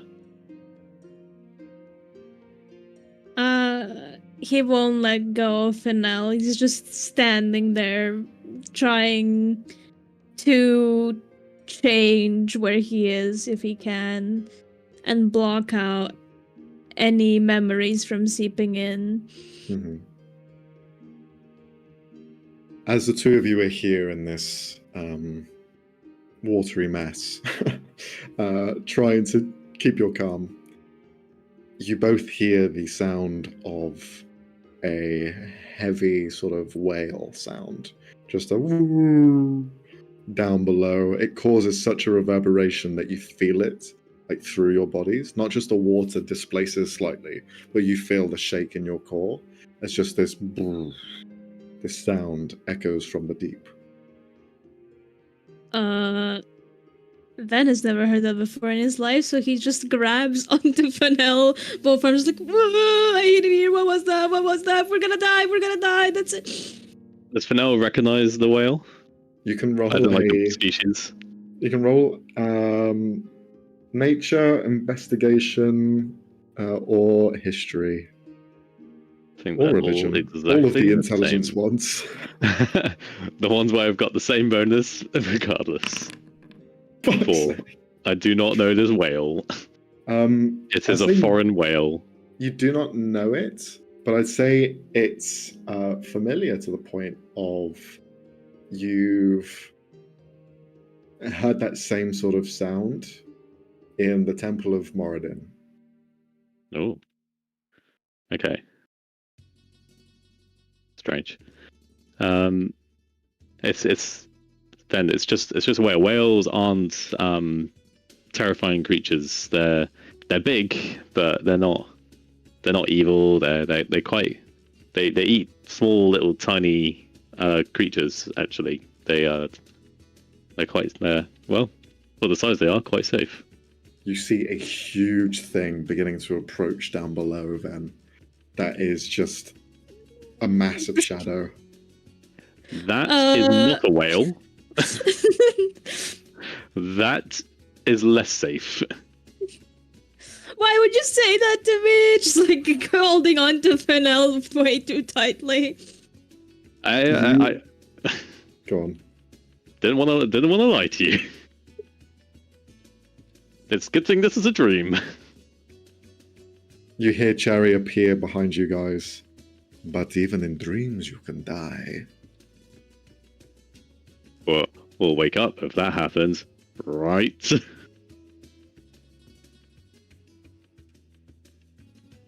Shall we leave this space? Please, immediately.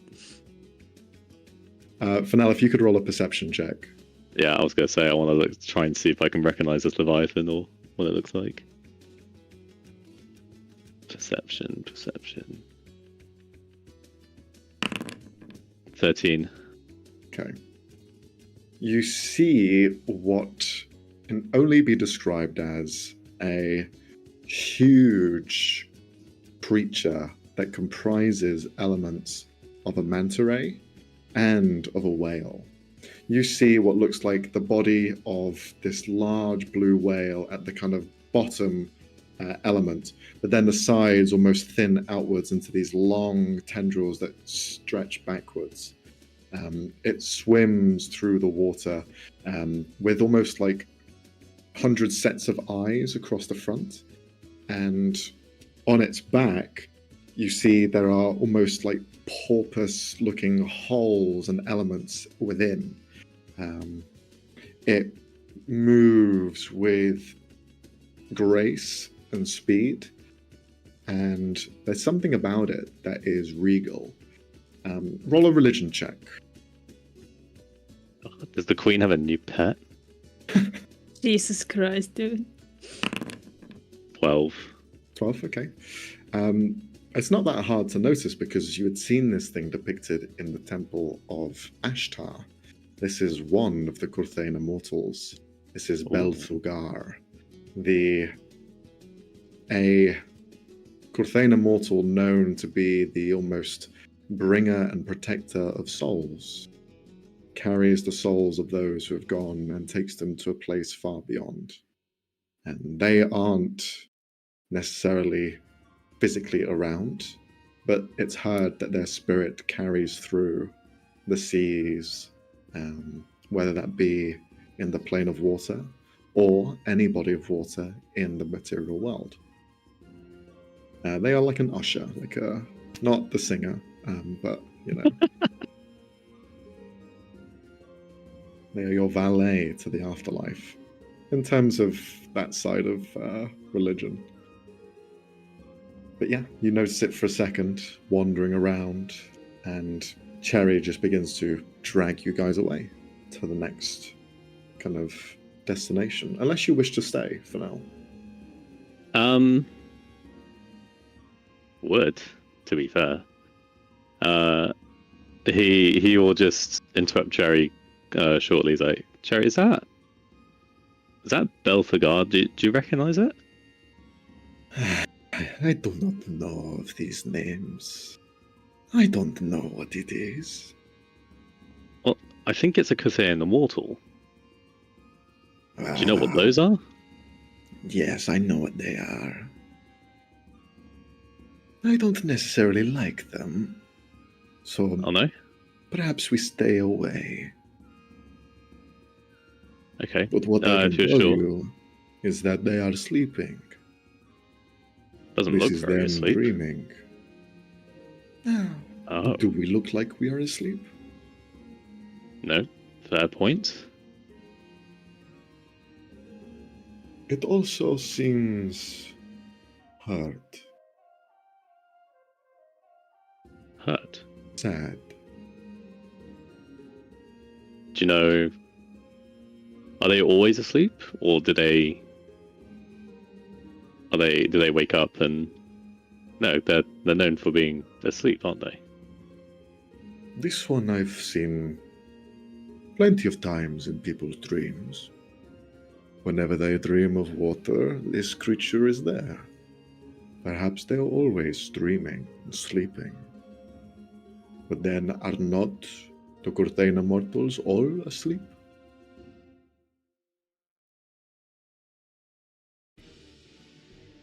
I do not know.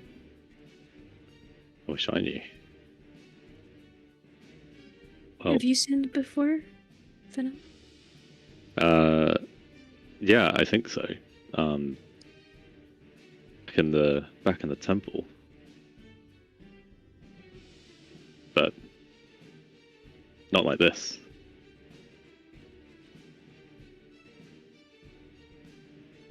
It doesn't seem too scary, to be honest. Yeah. Not scary at all.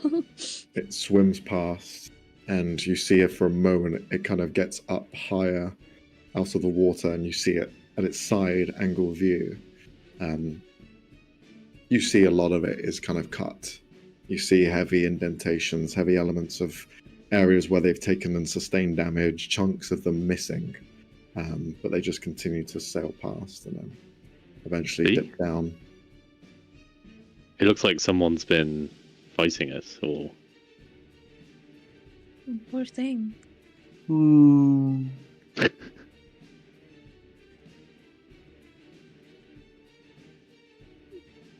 Is there any... Jerry, Oh. Jerry, do you know where it lives? Its real body?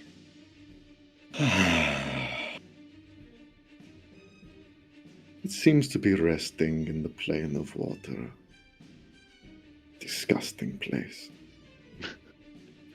Oh, Agreed. I suppose you wouldn't like that place very much. No.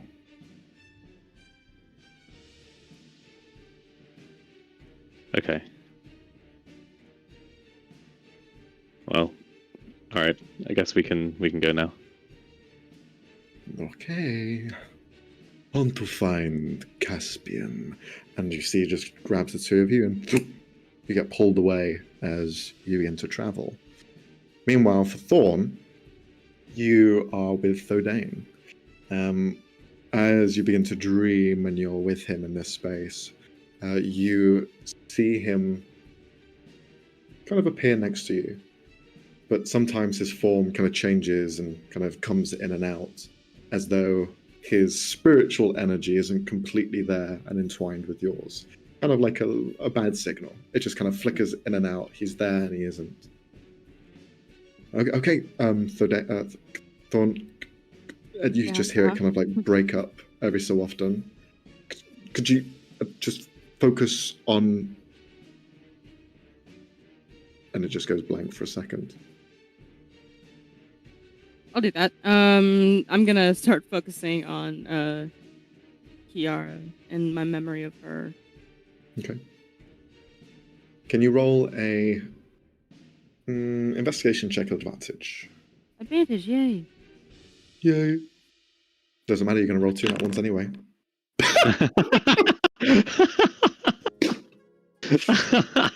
Max, there is no shot.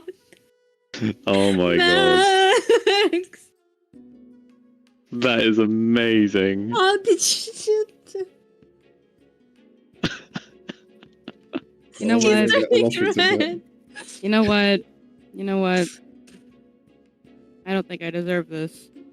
No. I don't think I did anything to deserve this kind of behavior and treatment. all I've rolled today is nat ones. Jeez, man. This is the only great. time I'll ask for this. Can I get a do-over? Can I try again, please? That is 3 nat ones in a row. The only time I'm ever gonna ask and plead, please, can I just give me a do-over, man? Please, I beg you. I beg you. Okay, only because you groveled. Okay, thank you. Okay, is it a straight roll or do I get advantage again? Is it Straight the same roll. Straight roll, Okay, man.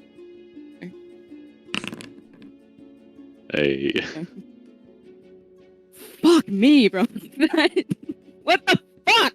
All right. Anyways, I can't believe it. That's Only you that's can so say. funny. you called it. You called it. It happens a Which was lot often wild. than we really think. It's scary. It's not. Yeah, that's not the only time someone's rolled a double Yeah. nat one. No. The only And- time I can remember was when it was Jack in our session 0 when he rolled 3 nat ones in a row. Jesus Christ. That was fucking hilarious.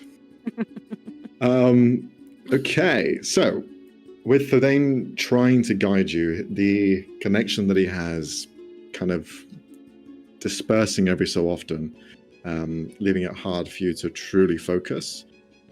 You try and do as he says, and you begin to picture elements of where you were, elements of who she is. How about you, Cassie, describe Oh what Lord, you sure you want to do this? Okay. Yeah, go for it. So what she sees. What she tries to perceive, what she's using Okay. as like an anchor, if you will. Oh boy. All right. What Thorn is trying to perceive is the cage she was in, and she's trying to go back to that moment, where maybe she first met Kiara, or just a moment where, like before she had, lost her mind, a few moments where she was still there. Mhm. And yeah, before she just lost everything. You see the soft smile, even behind the kind of delusional eyes that she may have had to her surroundings. It's still kind of a soft smile, an innocence that was never burdened by what had happened. You focus on that, on the eyes, trying to look back and focus. As you're in this space, Thordain is kind of holding your hand and dragging you through. I think we might... Wait. And you see him fade away. Completely. I'm fucked. As you are kind of like being pulled into this direction, you are now left there by yourself. Oh no. Oh no. Oh no. But you feel I'm fucked. I'm fucked. You feel a presence in front of you. You feel Kiara. You feel that kind of soft eyes, that kind of mind of a young kid beyond the shadow in front of you. Do you wish to continue into the darkness? Yes. Okay. As you begin to float closer and closer, I'd like you to roll a stealth check. Your natural once again. Okay, 21. You... Oh man, the other two just left. It's just us. It's just you and me now. Let me put the fight combat music on. Oh no! I'm not stuck in here with you. You're stuck in here with me. They're all stuck in here with me. What a good line delivery. You are going further and further into the shadow, which begins to pull away into this more sterile environment. However, the surroundings are still very twisted and bended, like a dream is. Doesn't seem to hold much form or reality as you're pushing deeper and deeper in. Can you roll a investigation check or history? Okay. Straight roll? Yeah, straight roll. Investigation. Okay. You are navigating not just dream, you are navigating a space that is in dreams. A location that is physically there in the dreamscape. And you have found your way in it. Great. As you are continuing on this journey, you begin to see areas of the kind of twisted, almost corkscrew of a landscape have elements of kind of like greenish tint to them, like walls formed of this green coloration. Other areas as well, and it's kind of like an emerald green, sort of like reflective color. Some of them are slight kind of lighter purples, some of them are lighter shade of yellow, but for the most part, the walls that you're seeing, even though they're in different areas and different heights, they are kind of like those pigmentations that reflect and shine.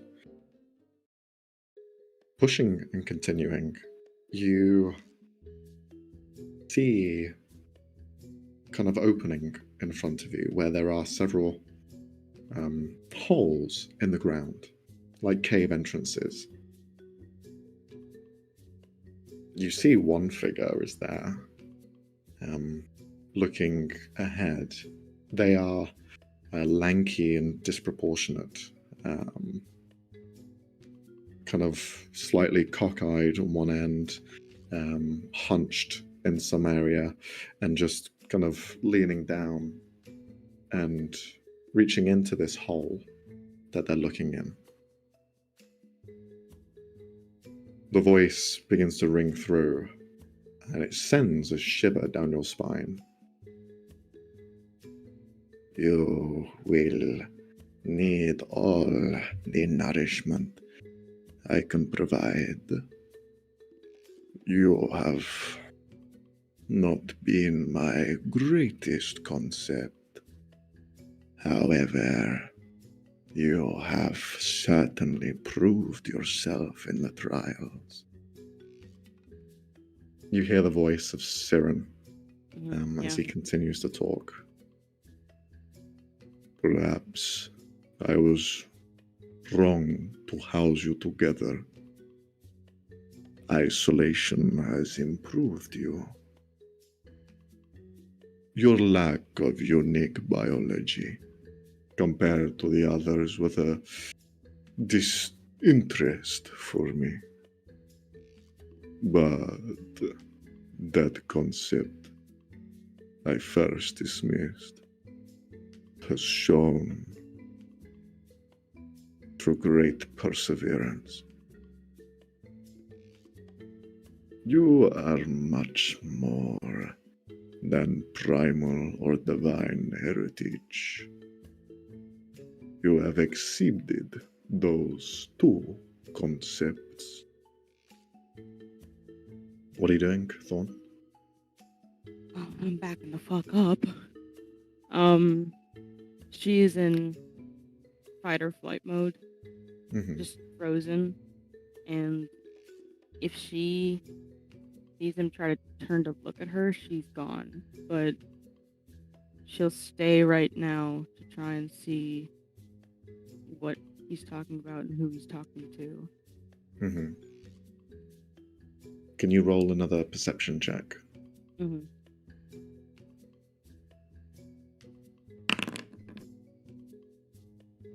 You see those elements of wall that you had seen before slightly shift and move, toil and slither. And you see emerging from the hole in which he's talking to, almost upset as you hear this crying from within. A cacophony of crying, in fact. As you see this large snake head push through the cave, crying with tears in its eyes. Do not cry, Kiara. For those tears aren't necessary. You are beyond that. You see he reaches down and kisses the snake on the end of the nose and rubs the side of its head. The snake itself is about the same size as him, and it's hard to tell how big he is, but in proportions alone, the snake is huge. You hear that same sniffling and crying from other holes as you see more snake heads pushing through.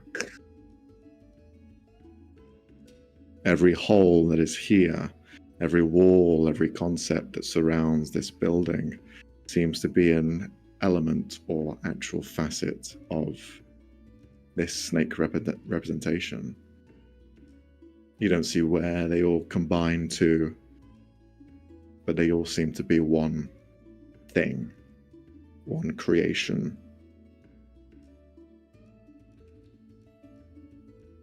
Is there anything else you wish to do? No, but seeing this, Thorn looking at the snake head, she just has tears pouring down her face, and she's horrified and confused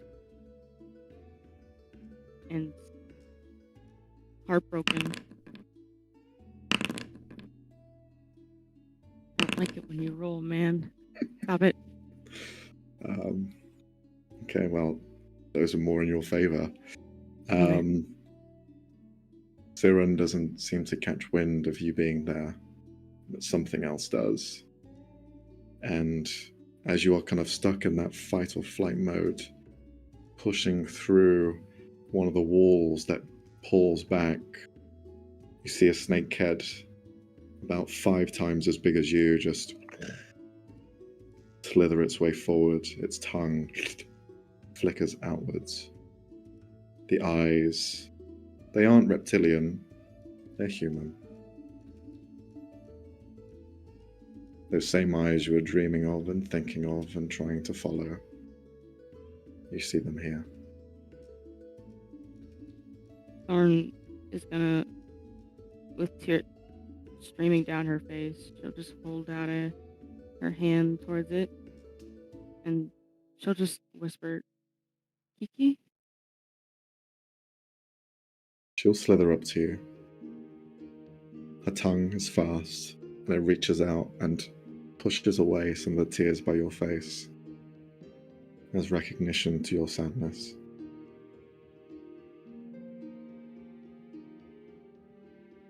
What did he do to you? And she's gonna try and walk towards her and put her hand against her face, or the snake's face. I'm so sorry. I'm so sorry I couldn't protect you. See the forehead presses against yours. Tongue flickers out for a second again.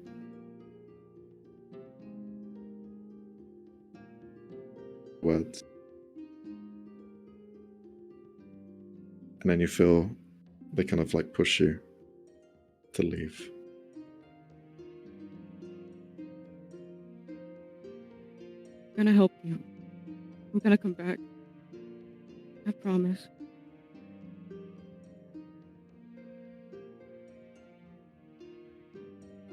It just stares.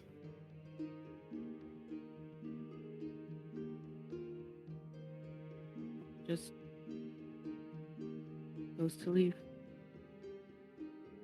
Okay. You walk backwards and the entire space around you just fades away. And for you, Thorn, you find yourself waking up as you're no longer in the dream. Well, we're going to have a quick break because it is slightly over halfway. I wanted to get that in before we got into our break so Cassie could recover. What the hell? What the hell? I've been sitting on that for ages. You son of a bitch. Yeah. But we're going to have a quick 5-minute break, 10-minute break, wherever that may be, and stay tuned, and we'll see you back shortly. Bye, bye, bye, bye, bye.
Oh.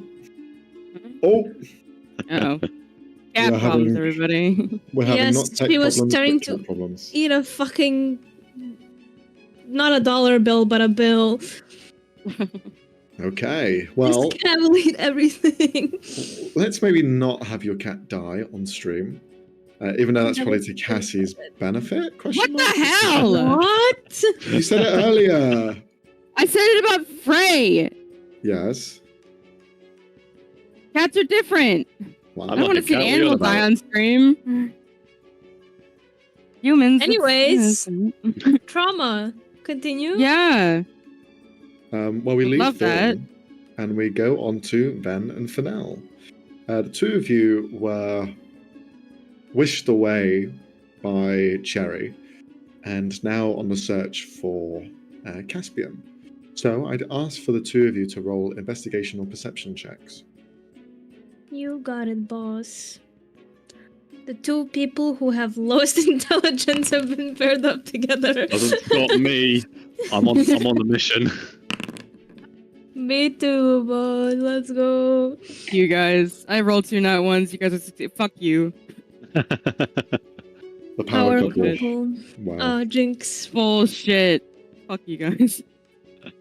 Gail Donna next time. The two of you traverse through dreams, hopping from one person to the next.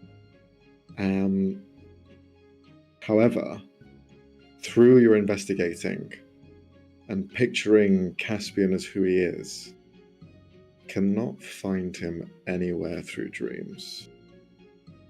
He is unreachable, untraceable, just not there.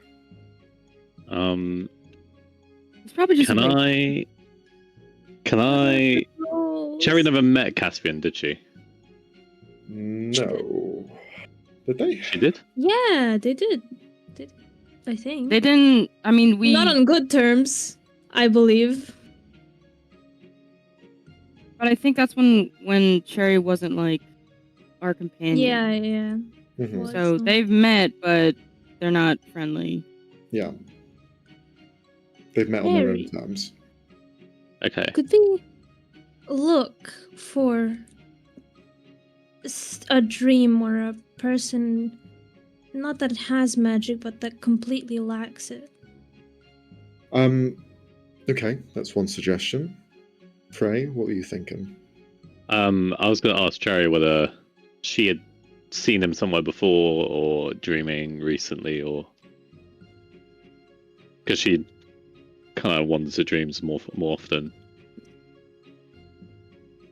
When there are people of notable background, people tend to dream about them whether they like it or not. Caspian has been in the minds of many, although it is now fading away. But not everyone knew him as Caspian. There was another name that he went by. Horvan. An alter ego to the man that you know. But he is devoid of all magic. But dreams are not necessarily magic. They are something between. It is a place, a concept, an area that you can freely travel as long as you have imagination and mind. He should not have any ways of stopping traversal, only if someone were to be searching through them via magic. But our methods, my methods, are not that. They are of this plane, and thus, anyone is reachable. But if we are struggling to find him, it might be for other reasons. Is he not asleep currently? Would that be one of them? That is one. He could be awake. He could be dead as well. I hope it's not that one. Well, For someone of his caliber, perhaps he is needing an endless rest.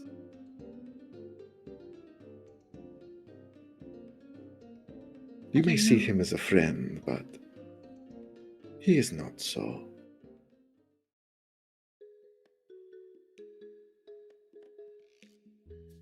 So what? Well, you know of his despise, his disposition to your kind, no? Yes, I do. I'd imagine that intensified. Now he is very subdued. But when he was Horrivan, it was a flame that caught fire and burned through the lands. But he's not that anymore. Perhaps. And he helped us, regardless of the fact that some of us were capable of doing magic.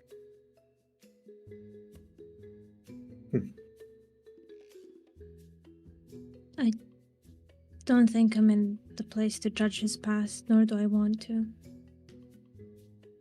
I know him as Caspian, and he helped me, even if he didn't have to. Something that would have probably taken me a lot longer to deal with if it wasn't for him.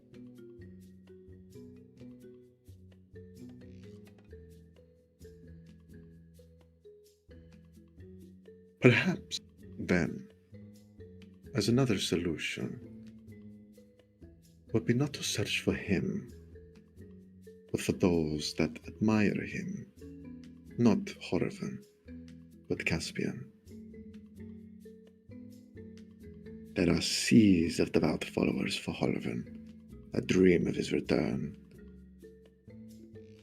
But there are less so, that have a constant dream in mind of Caspian.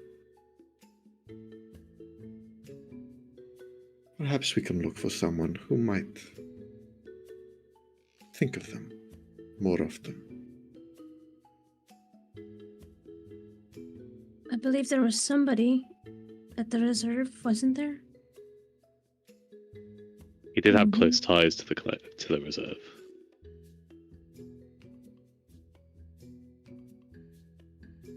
Perhaps. Let us delve deeper then. Can the two of you roll another investigation or perception check? Yes, boss.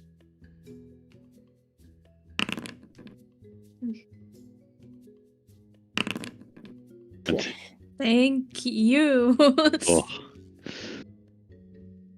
You find the minds of a few people that are just stragglers in this web of dreams.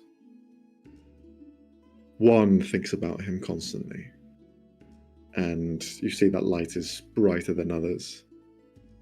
Delving closer into it, you find a memory.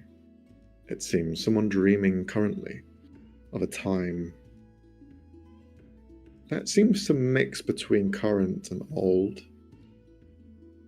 You see two people dancing around a tavern, which is filled with people without a face, because the memory of those faces are not important to one dreaming. Instead, the face of Caspian is true. You see his face kind of disappearing back and forth between the one with a scar down one side, where it looks as though acid has been dripped onto it and melded it all together into one, and to the other version, which is unaffected by that, going between the two states as the two of them have a ballroom dance between these people. The ballroom dance continues and continues. You can see the person dancing alongside Caspian is a young, almost human, with this kind of darker complexion to their skin. But they themselves, every so flash or movement, as they disappear from view and reappear, You see their long, kind of dark black hair turns into greenish snake-like ends. Her face as well, gaining scales and down the side of her neck. As you see this kind of more snake-like appearance take form, the two of them dancing throughout this crowd. Every time her snake-like appearance is on show, you see the people are completely frozen as though they are statues. And then as soon as they return back to their previous forms, unaffected by these kind of physical changes, the people are clapping and smiling and laughing. But again, the faces are not there. They're all just sounds that you're hearing from them. But you watch on from the crowd as she just continues to dance through.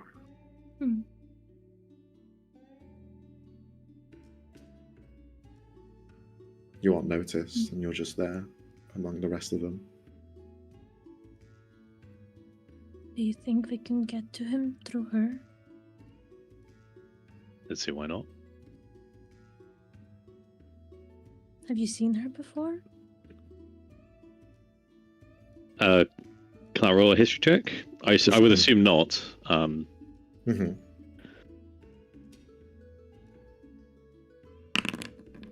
19. You may not have seen her, but you've definitely come across her from afar, at least, or in references and talks. When people talk about their kind of political allegiances, one of the major questions that comes out is how they feel about the Reserve. Because the Reserve are this almost independent adjudicator, provider, funds. They establish a lot in terms of wealth for a country, and their presence in it, lack there or presently, brings a big economic boom to the place that they're located. And because of that, the name Isabella Lyndite has passed through quite a lot. And because of your kind of year of walking around and keeping an eye and an ear to this kind of more higher echelon of people, you would have heard the tales of Isabella Lyndite and her curse that she suffers with. The curse of whoever she looks into their eyes, they will turn to stone. A curse that seems to bypass any sort of immunities, any sort of magic, a curse that cannot be altered or fixed, one that is solidified and permanent. And because of that, she is less physical, less around, but her name carries a lot of weight. And she never looks at anyone in the eye. Yet you see her dancing alongside Caspian without any worry. Fennel will reiterate a lot of that to Ven, explaining who Elizabeth Lyndite is. And just her position with everything. And with the way they're dancing and their expressions. Mm-hmm. You can roll an insight check if you want. Yes, please. 21. These two are in love with each other. You can see the passion is there, the longing is there, and you can see it's her dream. And you can see there is an air of an emptiness when he's not around. So to have this moment of a dream, which is uncontrollable, it just happens. She's trying to stay with it for as long as possible. I think we should try to reach out to her, ask for her help. She knows that's a good idea. better than us. I think that's a good idea. I just never took him for a romantic type, but okay. We need to learn new things about him. Yeah. Ven's gonna try to approach her, Mm-hmm. avoiding eye contact, just in case. Sure. You begin to walk up as the statues are all frozen around you. You push through and kind of make yourself known. As she's dancing alongside Caspian, you see she notices the footsteps. The almost spiritual version of Caspian fades away into like a steam, into a cloud. And then she just kind of stands there for a second and drops her arms. She slowly turns to you. Doesn't look you in the eye. I'm not so surprised that someone can enter my dreams, but I also would like to know who you are.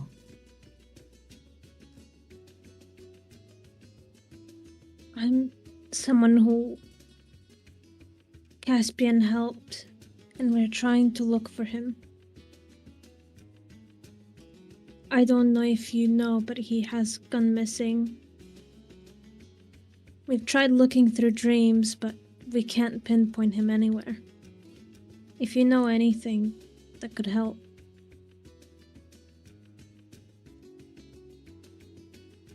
She begins to kind of walk up and break the distance between the two of you. With Fennell to the side, kind of standing by. She never gazes up into your eyes, but you can see she kind of looks up to about waist height. You knew Caspian then? Yes. And you're trying to find him? He helped me greatly, and we fear that he is in danger, and I think we owe it to him to save him.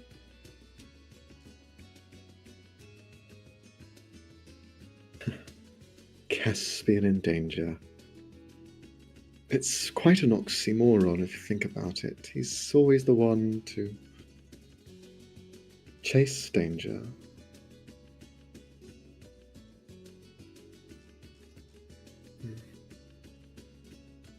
When was the last time you saw him? In Elixir, about... Oh god. 5 days ago? A week?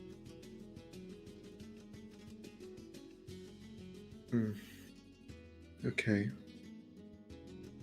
I was starting to get a bit worried since I've not heard from him in a long time. He's been silent for a while, on a mission. Yes, he was helping us. So you know about Oliana Kamandera then?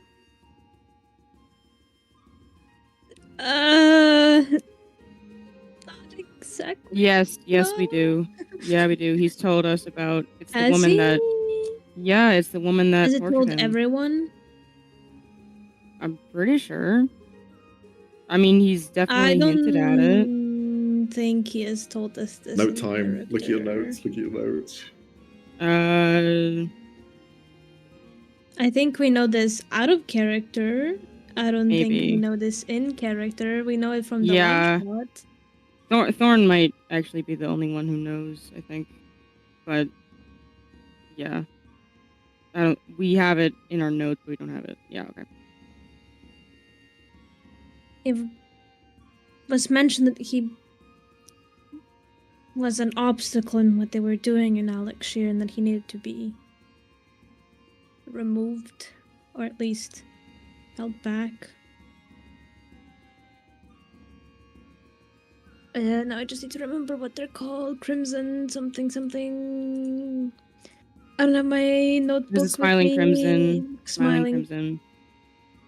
We caught a doppelganger that was trying to make it seem like he went willingly. He mentioned Smiling Crimson. She nods. One of the crime syndicates. Yes, they seem to be on the rise recently. Yes, they're all trying to make moves. I thought this had all ended with the fall of the Golden Tusk, but it seems not. They are still continuing their efforts to control and manipulate everything they can.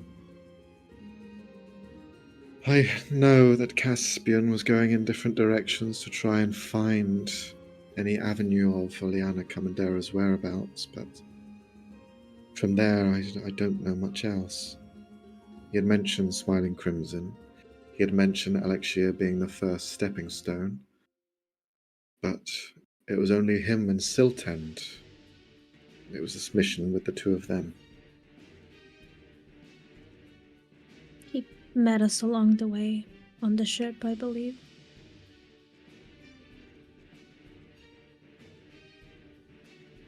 And how was he, at least then? He seemed good. Well, from the little time we got to know him, he seemed a bit worried, but I think it might be in his nature. She smiles slightly, reminiscing on past memories. Well, thank you for coming here, but I'm sorry I don't have much more that I can offer.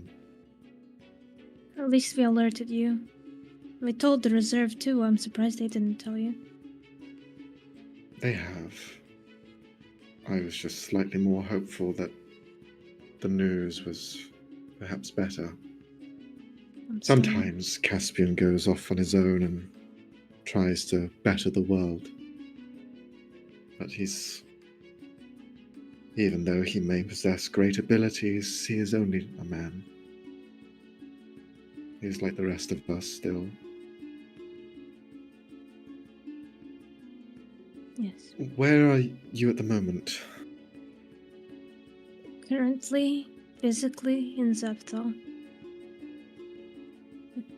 Plan to make our way back to Elixir soon.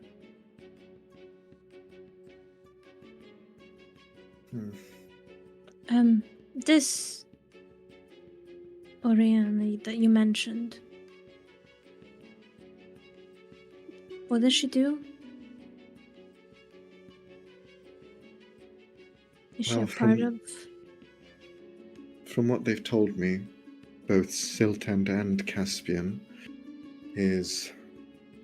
she's an experimenter, specializing in the mind, and different facets of it. She's done body modifications to people as well in the past, trying to find what is unique about them, and trying to focus on that element of mind over matter, bringing people to the breaking point.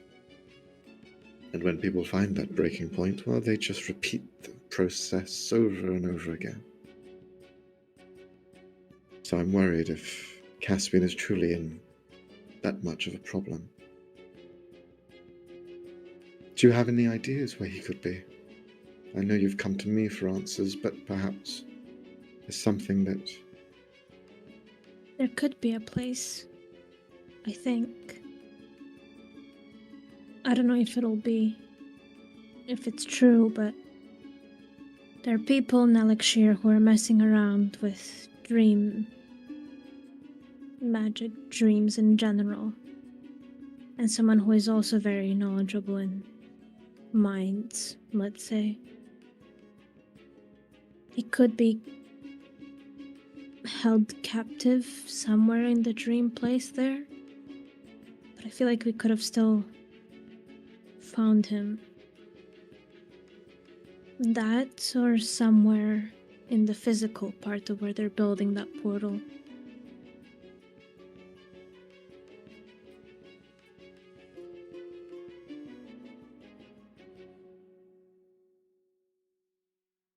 You have relations with the reserve located in Elixir?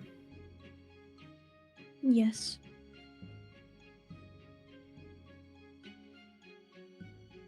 I will send you some unmarked sentinels for you to use. Whatever resources I can spare. Ones that won't get us in trouble if, well, things get slightly chaotic. They will follow your commands, and you may use them as you see fit for the mission. Thank you. We'll try our best to find him. I know. Caspian can take care of himself. But maybe as well, try and find his accomplice. Try and find Siltend. That might help you. I've seen her before, so perhaps I can message her somehow. I hope she wasn't taken too. She was mostly staying back during all of it.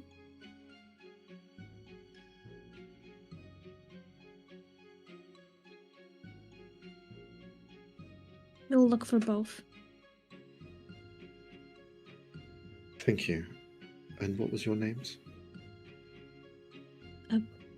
Veneno and Fennel. She smiles slightly. Well, Veneno and Fennel, thank you. Thank you for trying to find my husband. Ooh, they're married.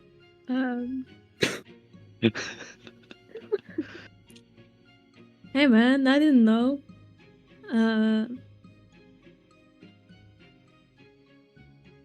It's the least we can do. He saved us multiple times. Yeah. She smiles at that. Well, then make sure that you're never indebted by him. We'll try. But we seem to be magnets for trouble a little bit. Aren't we all? Good luck, both of you. I'll make sure to send those sentinels as soon as possible. Thank you again. Thank you. Now please get out of my dream. Alright, sorry for interrupting. I wanted to say sorry, but you should... I was enjoying that dance. It is very lovely. Alright. Goodbye. Thank you again. Sorry. Goodbye. As she just continues to look down. She turns, and then you see the apparition of Caspian appear once again. They begin to dance once more, continuing the dream. Two of you pull out from it and wake up, as all of you have had a long rest, and Yippee. you find yourselves waking up simultaneously to the next day. So, we are technically in downtime once again. If there is anything you wish to do individually or RP-based, you may do so, and feel free to jump in front. Whoever wants to do something. My list. I lost my list. No. Whoever has an idea, go first while I find it. Well, I will say, when everybody wakes up, you guys see Thorn angry with tears running down her face, and she just walks out of the room.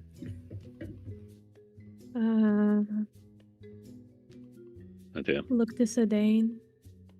I don't know. I didn't see what she saw. I struggled to connect.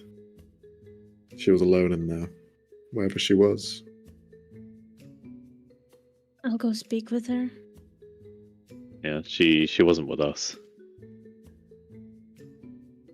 We did get some help regarding the Caspian thing. Didn't manage to find him, but when we arrive to Elixir, we'll have some sentinels to our disposal. Sentinels. That's good. It's just big snow bears. An army of snow bears. God. You fucking miss me! As he's just shouting there. Fennel can tell you the rest. I'm gonna go check up on her. Yeah, Fennel will explain it to Theodane. Alright. Then you try and track down Thorn. Mm-hmm. Find her, I assume. Oh, no. Where is she? I think Thorn was gonna try to march out of the room, the whole place, but I think she just stopped with her hand on the table, leaning on the table, and with a hand over her mouth, as she's trying to stop crying, but just can't. Ben's gonna approach slowly, put one hand on her back.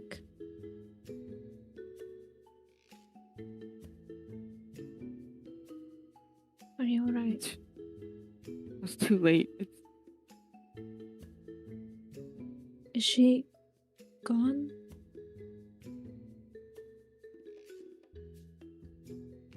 I don't know. He changed her. She's not. She doesn't look like her anymore.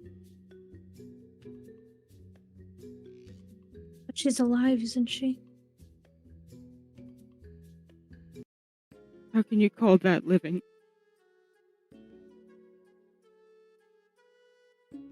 He's gonna place his arm around her fully.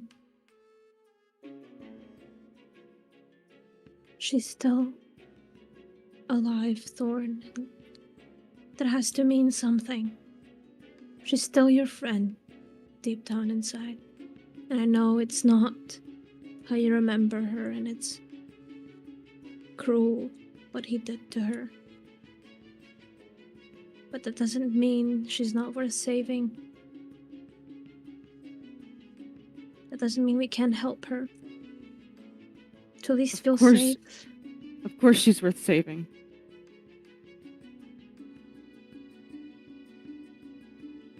Why would I think she's not? I didn't mean to imply that, I'm sorry.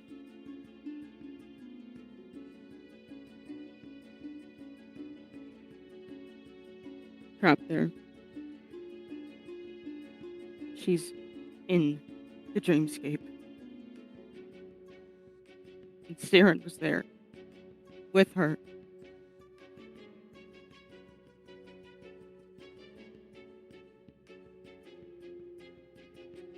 I have to go back. We will. We will save her, Thorn. But we need to plan, and we need to be careful. We can't run straight to him. That's what he would want.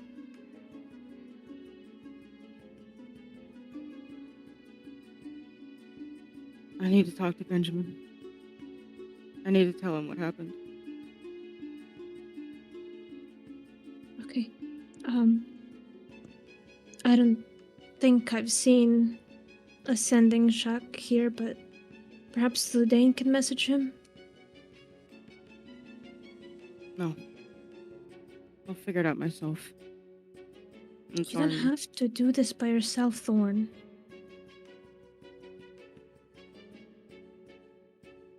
If you get involved, it'll just get worse. Because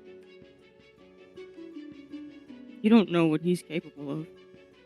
I don't want him to hurt you or your families. And he will. I could say the same for Frederick, and for the soothsaying Nimbus. And yet you still fought with me against them. You died. Because I have nothing to lose. Yes, you do. Do you think it would mean whatever to Sienna if you died? Do you think Benjamin wouldn't care? And Wrath, as I guess stubborn as he can be, he still cares about you from what I've gathered. And we care about you too. I care about you.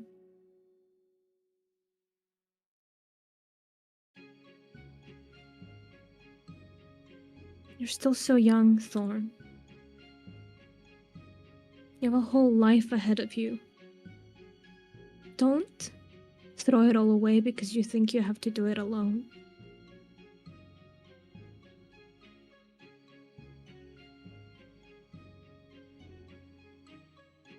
Lauren doesn't say anything and she goes off to find Cherry.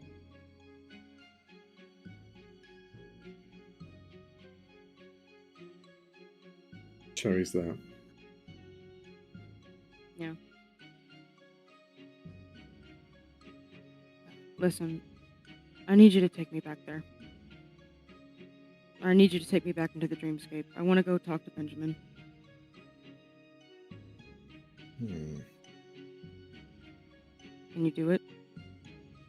Please? Well, it depends if he sleeps. Does the man sleep? I mean, do angels sleep? I've seen him sleeping before, yeah? Yeah. Yeah, he sleeps. Then we can try, but it's too early. We'll have to try later on. He needs to know now. I need to tell him. Tell him what? You can see that? I was not there with you. I was with Ven and Fennell. What did you see, Thorn?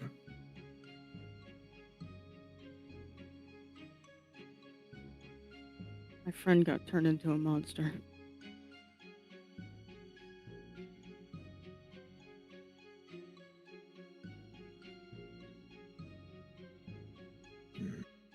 I need to tell Benjamin.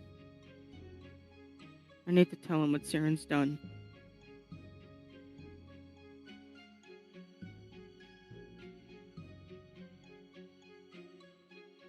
Then we can try. Spend the day sleeping and waiting until he might sleep. Fine.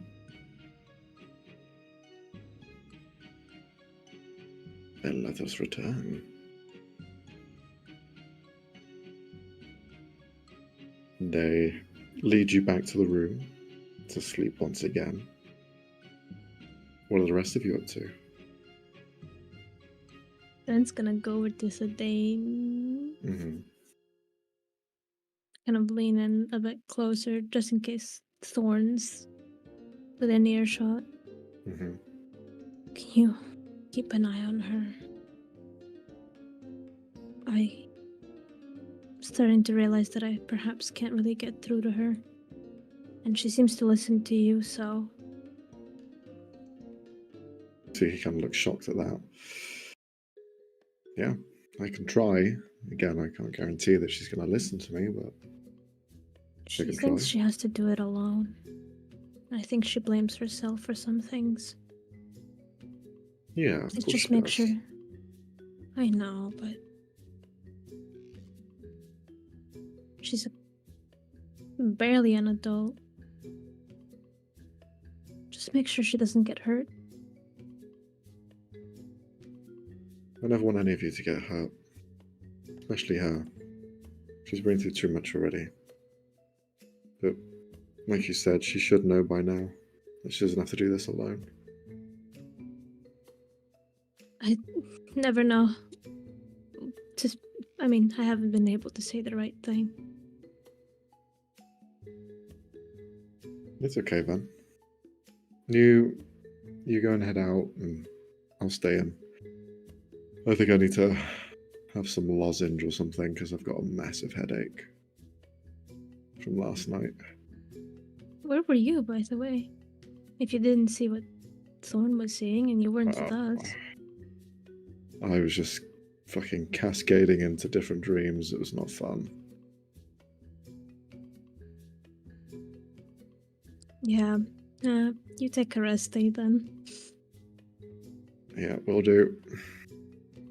Thank you for that. He shrugs and heads through the door. So, whilst Thordane are dealing with dreams, Van and Fennell, is it the day? I think it might be. Fennell's off to go planet. Okay, you tell us. What's on the itinerary? He wants to go find. Wait, how long does it take to like cross Zephtal? You said it's like a huge city. It's a city for giants, so a city times like 10. So to get from one end to the other, even though it's not like a massive metropolitan, it's just everything's just bigger. For you guys, it will take maybe an hour to get from one end to the other on a direct straight route. Everything's fairly like organized and allows freedom of movement quickly, so it's easy. Plus, if you're in the center, everything's kind of around you because it's a perfect circle. So, what's on the edges of the city? The edges are kind of like different things, really. Think of it as like what you'd see at the coast. You would have like little restaurants that overlook into the kind of clouds and sea and wherever the views are at the moment. You have different kind of apartment buildings as well that overlook their space. It's represented more as the slums, but here slums are still like the higher echelon anyway. It is just a more kind of less space to work with because you got to put all of the populace somewhere, right? So it's kind of like on the edge and then leading downwards. There's elements of kind of fun here as well. You can see there are potions of flying being given out to people who begin to do the same thing that you saw on the Cavalier, where they go essentially flying through the clouds. As well, you find that there are cascading waterfalls that go down. There are small like lagoons and lakes that kind of interconnect at lower levels. When you're at the sides of the city, there's more kind of like depth to work with. Anywhere inside the circle, it's kind of just on that flat plane. But on the edges, they kind of overhang. There's elements kind of on the walls, etc., etc. So there's a fair bit to work with. But yeah, what are you looking for in particular? So I'm looking for a restaurant that's overlooking not Zephtal. Mm-hmm. So like a good view out into the clouds and stuff like that. Sure, yeah. You find one with the kind of head maitre d' there, a cloud giant just looking at you. So, how may I help you, sir? What you are looking for today? I'm looking for a table that's got a nice view for myself and a special person. Oh, very nice. I can try and arrange something for you. Now, here's a question. We offer a service here, a special service that is eating in the clouds. We can create an element of cloud, and you can have your fine dining, overlooking the sea, overlooking the general area. You could even fly around if you wanted to, and explore the rest of the city. That sounds amazing. Well, is it quite secure when you're sat on the cloud and you're eating? Or... Of course. Yes. Okay. You will have a constant entourage with you, who will be the ones serving you wining and dining, of course. But they will be piloting the cloud in the directions where you wish to go. All catered for, all serviced, for the price of 10 platinum. Not bad. Somebody's 10 years of pay on the ground.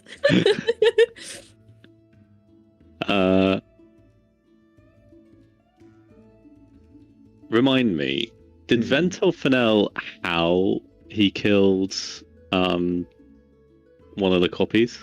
No, you don't know that he killed one of the copies at all. I thought Ven admitted to. It was the killing one of them. It was the murders in a camp rather than anything to do with Frederick. And others unnamed. Okay. Fine, so he doesn't have any details. In that case, then I will book that in. Okay. Reserved, purchased, ready for upon the evening time or whenever your request is. The timing seems to be indefinite. You have the full day to use this service. So you could even go around to breakfast, lunch, and dinner doing this, just exploring the city of Zephtal from this cloud, essentially. But that's that purchase. Anything else you wish to prepare before the date? Yeah. Fennell's gonna go into town, into one of the shopping districts, and look for what little gift to go for. I want to find some kind of local delicacy, something that's like local to giants. Okay. And their cuisine, like either a snack or dessert or something small and bite-sized.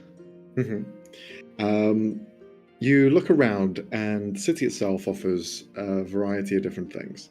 In terms of the fire giants, they have almost like molten elements that go into their food and create this almost like glazing that goes over them. For regular people, it probably kill you, but for them, they kind of eat it as like it's fine. It's like gravy. You have the same for storm and cloud giants, where they don't seem to have much of a food system. They kind of just use the air, anything that's aerated and light that seems to go well with them. For the storm giants particularly, they have kind of more of a denser meal, although it is smaller in size, but filling on one consumption. The stone giants, they don't really have much in terms of food. They just kind of exist and move around and live. They seem to be more sturdy and long-living, resembling more like statues in some instances as well. But in terms of finding something small and bite-sized, it's probably the kind of nutrition from the storm giants is what you're looking for. Something that will energize you, fill you with energy, and it's just this kind of like bite-sized chunk. Yep, cool. So now we'll get a pack of that, and then head back to the inn. All right, excellent. You buy one of those, we'll say it's 1 platinum piece. Always knocking down that coin. Yep. But you have a pack full of those. Do you want to try one? No, Fennell will try it with Ben. Okay, excellent. No. Towards the end of that, you then head back to the tavern, not the tavern, your place of stay. And what is Ven doing in preparation to all of this? Probably trying to figure out what kind of outfit he would wear. Seeing maybe if there's a shop nearby that he could visit, get something nice, because somehow all of his clothes keep getting fucking annihilated. So the dress that they wore back at the ship got completely fucked, so they don't really have anything nicer to wear right now. Sure. Well, you can describe to us what you end up buying from the shop, but we'll say it's 2 platinum pieces, whatever it may be. Got you. What is there like a fashion trend in...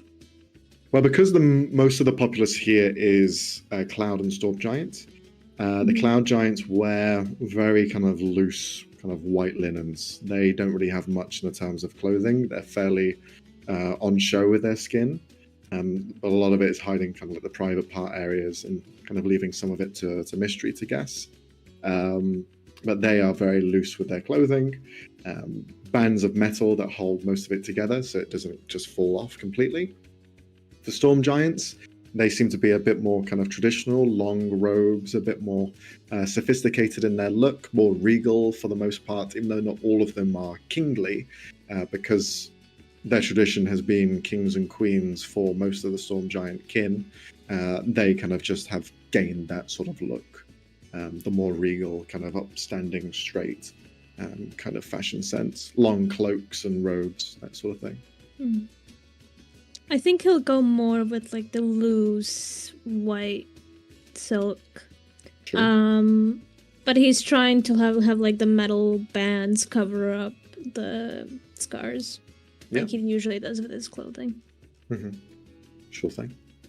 You prepare the clothing, you are ready to go, pay the 2 platinum pieces, and now you have an element of clothing that is invulnerable. It cannot be destroyed, since it is made by members of the City of Zephtal. Because all of their imbuing, whether it be items and such, is typically enhanced by magic. So, See, this is called a worthwhile investment. You'll never need to buy a dress again. Jesus. Yep. But yeah, you guys can describe your interactions and how the date goes. So I leave that into your hands. You don't need my direction at all. This is all in your capable hands. Yeah, then just gets ready, fixes up his hair a bit, and waits for Finno. Yeah. So Finno will head back to the inn and find Ven, present Ven with the treat, and just say this is just a start. This is just to tide you over as we make our way to where we'll actually be eating. At this point, it's like evening, early evening, so before a couple of hours before the sun sets. For now, we'll take Ven through the city to get to where we need to go. Maybe take a slightly longer route rather than the more direct one. Mm-hmm.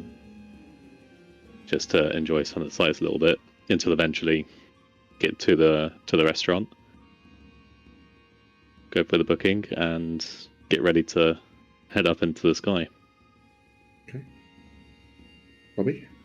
What are the treats like if we're eating them along the way?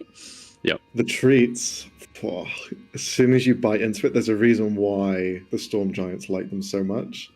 They are compound and created for giant consumption, so they are packed with energy. The 2 of you have one, and you just feel this kind of like heightened like buzz. You are essentially caffeinated. A lot, by the way. Just 80 kilograms of pure protein straight into your vein. You start glowing underneath. Start jittering. Oh, wow. Upon consuming one of these, you do have the haste spell cast on you. So you do feel that kind of like buzz for a moment, but it subsides very quickly. It just lasts for 1 round. So it's kind of like, that energy kicks in, and then that kind of lethargy afterwards starts slowing down, but then your metabolism kicks in, and it just becomes like this regular buzz. But yeah, you snack on these. They're not too filling. They're mainly filled with just that, again, that energy. So you will need some food at some point because you are burning off calories. We don't take too many of them. No. Popping if pills. we feel the effect quite quickly, probably quite consciously avoid taking too many. Yeah. Maybe just 2. As soon as you take 1, though, you're like feeling hungry. 2, now you're really looking forward to dinner. Because you just like burn off those calories from doing fuck all. Just your atoms just start shaking. But you eventually arrive at the dinner date. The table is prepared, planned, ready for you guys to kind of go on and enjoy. You are joined by a group of kind of servers that come back and forth. All cloud giants that seem to just walk in the air freely with no sort of need for wings or anything like that. All fairly well dressed as they're going around with plates of food, asking for your requests, placing it down on the cloud in front of you. And to give you a visual of what the cloud looks like, it's kind of like a bench that you're sitting on. A large kind of long bench with a floor underneath it. So you can walk around and kind of sit next to each other, sit opposite each other. There's breaks in between, and you can kind of modify it as you go as well. You can shift and put your hand through the cloud and part it to create 2 separate tables if you wanted to, or create the 2 seats into one large like sofa to relax and sit on, because it is cloud material. It's all soft to the touch. But there is one person who is currently kind of orchestrating all of this and taking it along with you. The essential driver of the cloud, who is another cloud giant, and you see them flying beside you and holding the cloud as they go, by the reins of something, it looks like. But wherever you wish to go, your driver will take you there, and the food will follow. Is there anything you wish to discuss or do anything? Go. I'll ask the driver to just loop around the city. Okay. You got it, boss. He just kind of gives a nod. I'm very familiar with these streets. Don't worry, I'll get you to the nicest places. That sounds great. Thank you. No, thank you for your patronage. Oh, it wasn't too expensive to do all this? Well, with some of the money that we've got recently, no, I don't think it was too much. It's very nice. Yeah, I think so too. It sounded like a lot of fun, so figured this would be a good way to chat, enjoy the city from a different perspective, and yeah. So, are you feeling better compared to yesterday? Oh yeah, much better. Still a bit tired, I think, but yeah, in comparison, a lot better. I'm glad. Things have been hectic. I feel like even if we do talk, there's not a lot of time to sit down and really chat. Well, we've got all night in this on this table, so take as long as you like. Well, you can take a break from talking about work. Yeah, that'd be nice. Yeah, that'd be nice. Don't really want to talk about that. Yeah, it's a lot, but I actually wanted to know what your home was like. Ishvahi. Well, my home in reality wasn't all that nice. As you know, I didn't have the best upbringing, so I grew up kind of in the slums, really. I see. Which is, it's what it was. It's not the most picturesque. The other parts of Israel are a lot nicer, so tended to venture into the city quite often, but obviously didn't stay there.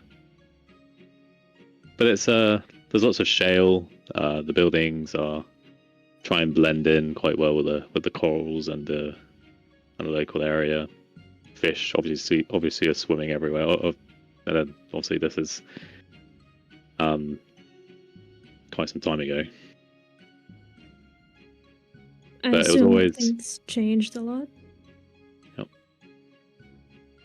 And yeah, so it was always a great feeling being able to swim everywhere, and now walking everywhere feels quite tiresome. You don't see things from the same perspective. I quite like this flying table. Yeah, I guess walking can get a bit tiresome for everyone. Well, it's just the lack of option as well.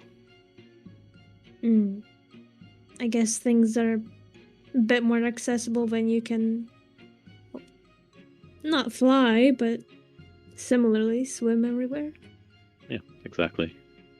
But otherwise, it's wilder as well. Generally, there's more of the wildlife, the fish life around us. Are they not scared of you? Well, some of them are farmed in the same way that you have your own animals that you keep in fences. Do you keep fishes in one place? I don't really know. That's not really my background. As far as I know, the farmers have schools of them that they herd around to places so they can eat. But I don't really know how they do it. But we live off them. We live off the fish. So we don't eat all the fish. Sometimes when they're that big, it's like just leave it be. Really, bit pointless chasing after it. What about that whale thing you mentioned? Are they often seen?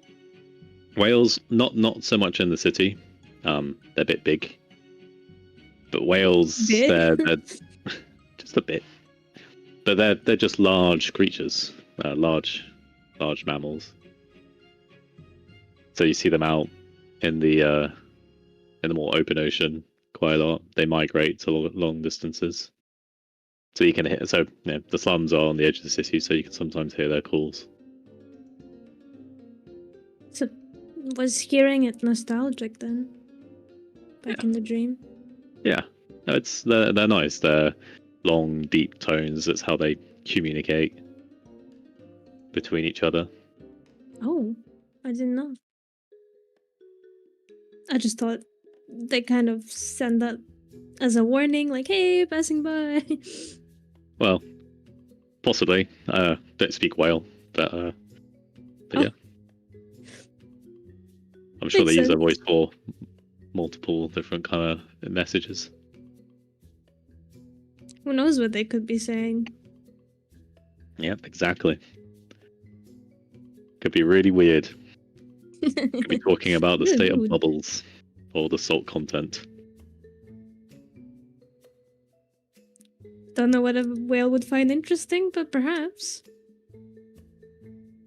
You know, one day I hope to get over that fear and be able to see all of that with you. Yeah, I think that'd be good. There's tons of ways people make it down into water. Most of Ishvahi's outside of the water now anyway. But I get the feeling that you prefer the one that was underwater. Yeah. Haven't really been back to where I grew up since it came out of the water. Did the part you grew up at go above water? I think so. I'm not too sure. Like I said, I haven't really been back to that specific area. I know some of the slums are out of the water now, but whether they're all out, I don't know. Wasn't feeling that nostalgic. I understand. As much as it was your home, perhaps wasn't the best one. Nope.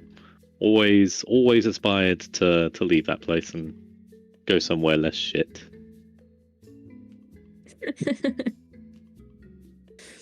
Well,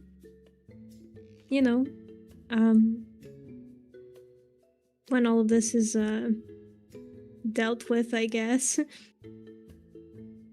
Lawson is pretty nice. Yeah, I'd love to see where you grew up and your town, your family, and everyone. Hopefully, we can wipe away what Frederick did to them, so that you'll be welcome back. I hope so too. It's been a long while since I've been back too. But I do miss it. Home. Understandable. If they're like your uncle, well, lots of fun. No, he's a special case, that's for sure. Ah, well, I'm sure the rest of them are also lovely. They are. My dad is, well, he spoiled me a little bit. But my mom is great. She taught me everything I know about baking, so for any sweet treat you have her to thank. I see. So she's the one. Yes. She's excellent. And, she helped me with Mark and everything. Taught me to be kind. If you ask me, she's my real mom. Sounds like a great upbringing. Yeah, it was surprisingly normal with everything that's happening now. Didn't the most friends back then, but it was nice. It was, I guess, the right word would be normal. Sounds very normal. We had to fight for our food. Oh. Amongst each other or the fish? No, amongst each other. The other orphans. I'm really sorry. It Oh, sounds like an awful thing to have to go through as a kid. Well, in a way, that was normal for us. We didn't really know anything else. We knew obviously that not everyone fought for their food, but it was part of everyday life. I know, but it shouldn't be. No, I agree. I always had a thought that maybe, well, back then when all of this wasn't happening, when it was just me and Mark, that perhaps I could open up a home or a school of some kind for kids, or, on their own. It might be a bit strange. That sounds good. I think there's lots of kids who don't get the care and support childhood that they deserve. My mom and my dad managed to give that to me. I just want to continue that. No, that makes sense. Very, very noble. I wouldn't call it that. Well, I think I would have really appreciated it if someone had taken me under their wing. Well, it's never too late for you to do that for someone. No, you're right. You don't have to. Just because it was normal, let it stay that way. No, I think you're right. But there's a lot to sort out in order to make that happen. Yes, we gotta deal with certain individuals first, but after that, small things. And yep. Plus, Hopefully, hopefully, after we deal with those individuals, we'll have the funds we need to do it. Yes. Honestly, I'm looking at all of the money we got recently. It's like, this is more than I've earned for like 8 years that I've been working 2 jobs. So it's kind of insane, really. It is a lot of money. Yeah, no. It's nice to not have to worry about finances and where your next meal's coming from. Yeah. I guess even with all the worry back then, it was worth it for him. He's very smart, and I want him to go to a good school. Yeah, should. Although, how big is Lawson as a city or a town? Max, we say it's like a pretty small place. It's like a village. It's practically a village. There's only one school. Ah. So yeah. He's going to both the best and the worst school. It's alright. I know the person who runs it, or I guess I used to. Don't know how she's doing these days. But Well, I'm sure. Hmm? I'm sure it's a great school. Yeah, I left early, but I'm sure it's still good. Plus, I think he'll really like you. Especially if you talk to him about sea creatures. They seem to be pretty similar to the things he likes, so just the sea version. That's good. That's good. I know a lot more about sea creatures than I do about insects. Just anything that crawls really seems to be his thing. I just think he hasn't got delved stuff with into... legs.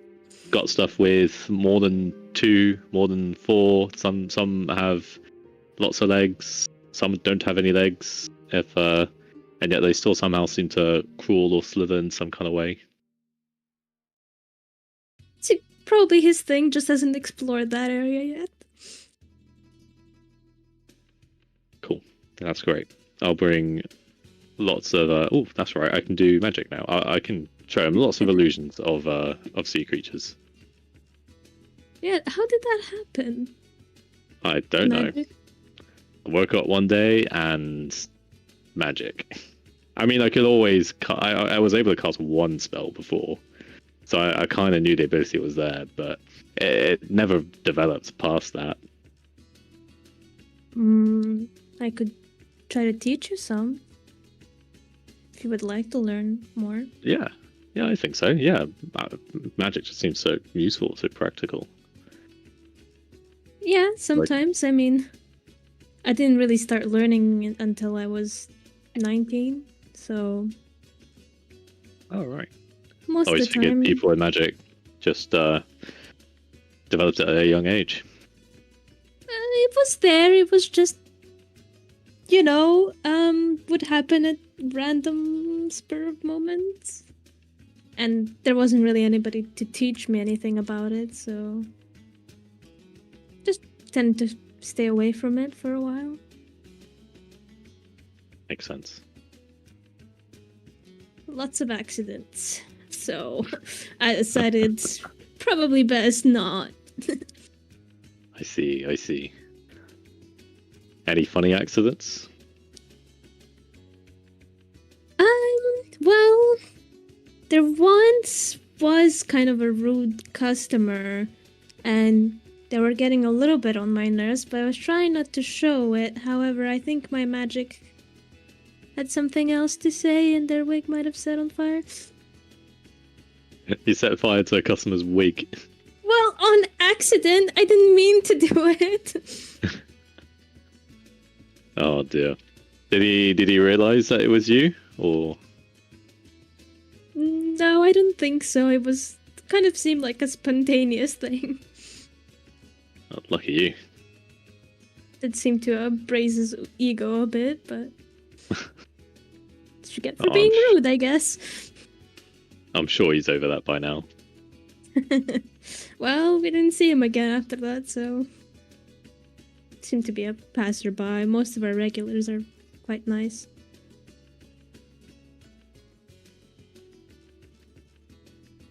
Well, I really can't wait for you to see the bakery. It's not anything extravagant like here or in Alex Shear, but it's still nice. Well, I think I'd prefer a bakery which is more our size rather than giant size, to be fair. Yeah, I feel a bit inadequate in half of these places. Difficult making way around and not feel tiny. Yeah. And honestly, I'm used to being taller than everyone. It's kind of odd being the shorter one now. I wonder how Praline feels about it. Or is it... does it still just feel small? I knew this was going to happen. I knew. I started shaking my head as soon as I started talking about the height thing, and I knew that their name was going to get brought up. I knew it. God, he must feel like extra small with everything. Yeah, absolutely tiny, but...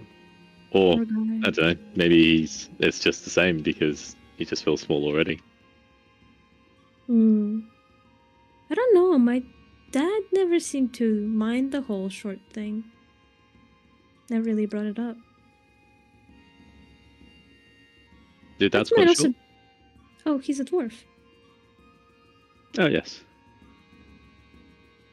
So he was probably always on ladders trying to fix something, so maybe that helped. Well, yeah, I guess he would need to. Yeah, being in construction person. I guess so. But I wanted to ask you about yesterday. Are you truly okay with me being whatever it is that I am? Oh yeah, yeah. I mean, like I said, what happens on the outside doesn't really matter. I know you as a person.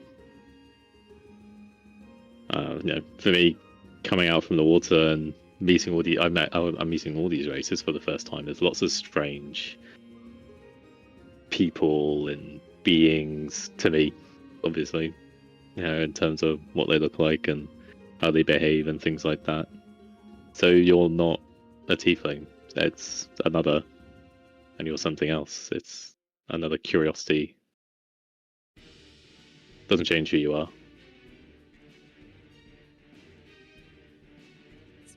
Very sweet, Fennel. I think you're the first person to like me for me, I suppose.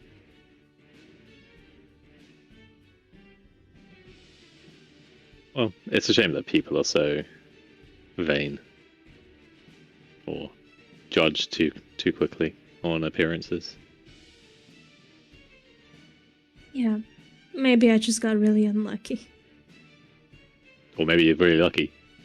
Being able to change how you look biologically. I meant really, really useful. Met, but... Oh, right.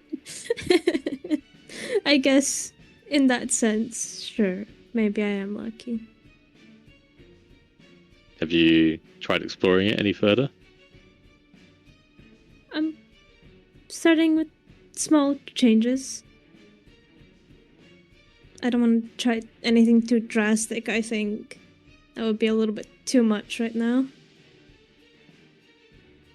Plus, I don't want to confuse people in the party. Well, yeah, but they'll get used to it, I'm sure. If you did decide to change, if you did find a different, I don't know, form, race that you think suited you better, if you decide to change at all. Well, we can try a few things. You mentioned Triton. Yeah. I won't promise I'll go in water, but I can certainly try to change into one. Well, it might at least help you try to get over your fear of water. If you're in a race that swims, that breathes underwater, and no danger of you drowning or anything like that. I suppose.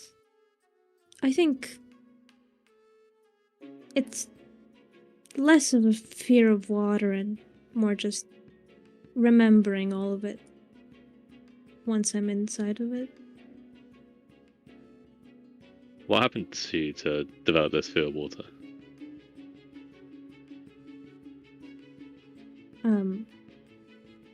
Frederick?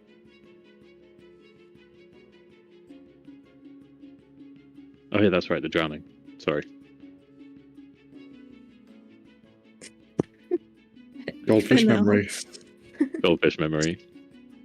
Yes, it's just, it'll... Fun enough comes flooding back. Yeah, no, that's understandable. But you were kind of okay yesterday in the dream. I know it wasn't really underwater, but can't have been easy. Well, luckily it was for a short period of time and you were there, I guess. It's not just the sight of it, it's the feeling and the sound.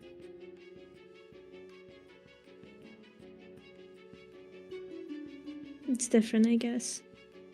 Yeah, well, it's a very different environment, very different feeling.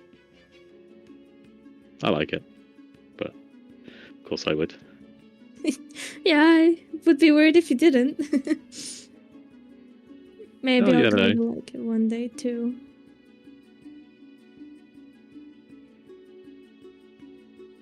and time will tell. For now, we can enjoy this view. Where are we, DM?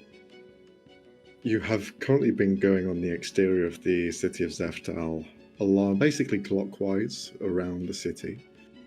You've seen elements of partying still continuing. It's been kind of in the background slightly, that noise, that kind of celebration of the Queen's Jubilee still going on. Another week or so of this, and eventually it'll be just a regular city going about its business. But for now, it's alive with music and a great backdrop for as the two of you kind of just fly through the air, the sun setting in the distance. You can see a rough island ahead of you, one which is, I say an island, it's probably more of a continent, but the distance away is so far and you're so high that you cannot tell where it is or what it is. But the light falls just behind it as you enjoy your evening as the sun begins to set. Ven's gonna stand up. And can he sit like on the edge of it? Yeah. Facing towards the sunset. He's gonna invite Fennel over. Just so they're a bit away from the service people. Sure. Two of you sit on the cloud. Comfy. Speaking of water and all of that. You know, before I met you and everyone else, for the longest time, it felt like I was underwater. Not able to break surface tension. Even after all of it happened. And then you came along. And I felt like you managed to pull me out. And remind me that life doesn't have to just be thinking. I think I almost forgot I can breathe. There's more to it. And for a while I was scared that I might pull you down with me, but you're very persistent. Well. Yeah, life has its own issues, and I didn't have the best childhoods, but in the end, you either give in to the despair and how everything sucks, or you live your life and try and enjoy it. It's not always going to be great, but doesn't mean you can't have some good moments. You're right. How about from now on, you and I, we leave what happened in the past and we try our best to make a better future for both of us, for everyone in the party. Yeah. For our families. Yeah, I'm happy with that.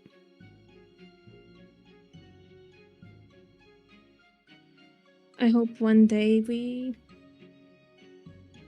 can live in a world where protecting you means just putting a coat over your head so you don't get cold from the rain and you don't have to pick up a dagger anymore. Well, I probably want to get wet in the rain, to be honest. You know what I mean. But yes, I know what you mean. It'd be nice to not have to walk around with a dagger all the time. Yes, unless Thorn asks you to spar with her. True. Yeah, happy to do that. What's the deal with the two of you then? Oh, I have no idea. She just seems to be annoyed by the things that I do and say and everything. That's so odd. Why? Don't know. Think she doesn't like it when somebody else is happy.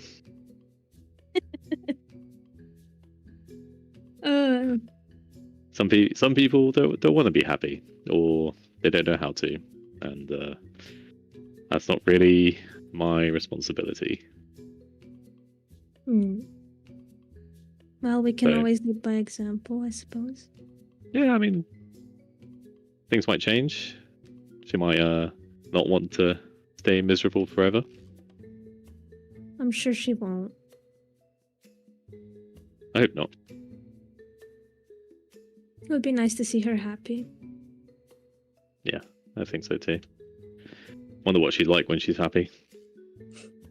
It's gonna be very odd, isn't it? I might not recognize her. That's mean. Hey, well, at least I'm not mean to her face. I guess. Well, you know, she has to be nice to you now for a week. True. I need to think about how I can exploit that. No! I said that you can't provoke her. That's not fair. Fine. Yeah, no, you did say that. Well, I won't. Still, interesting to see how the next few more days go. Yeah. I think at the moment she's mostly avoiding me rather than being nice. Yeah, I did ask her to put in the effort to be your friend, but can't force that girl to do something she doesn't wanna. True. So it's a good start to not for her to hold back at least to begin with. She'll warm up to you, I'm sure, eventually. We'll see. Ben's gonna scoot closer. Well, you know, for a first date ever, this is pretty great. Oh, good. I'm glad you're enjoying it. And you? Yeah, I'm really enjoying it. I think it's a great way to see the city, and with better company. Aww. And just leans against him. As the two of you spend the rest of your evening together, watching as the sun sets, we're going to go over to Cassie. So, Thorn, frustrated, angered, filled with emotions, is trying to find a way to sleep. Cherry is with you, so is Thodane. Thodane's just kind of like scratching his head. You really sure you want to do this? Yes. So soon? Yes. I want to do this. Okay. I'll try to do it then. You see Cherry has like a quizzical look towards Thodane for a moment. Are you sure you wish to do this? Yes, I'm sure. I'm sure. Come on, let's do it. No. What's up? What do you mean, what's up? I'm gonna... Can I try and check his vibe? Like, what's going on? Sure. An insight check.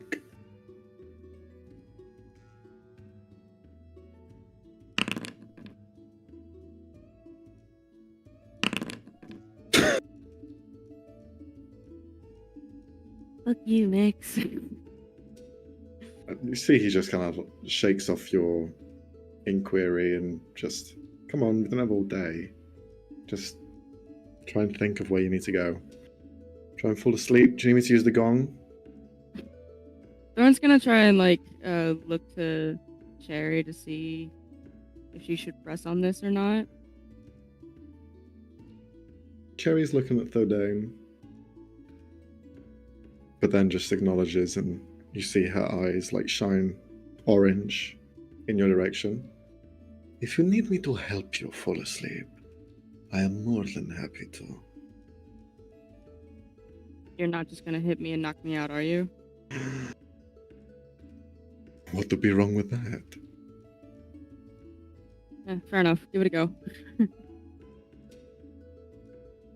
Their eyes just train on yours. You see a fist raise, but it doesn't hit you. It's just her eyes swirling with orange colours.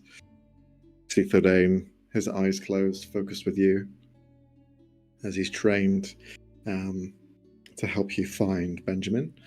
If you could please roll a d20 to determine if Benjamin is awake. You need to roll a 5 or higher. 5 or higher, got it.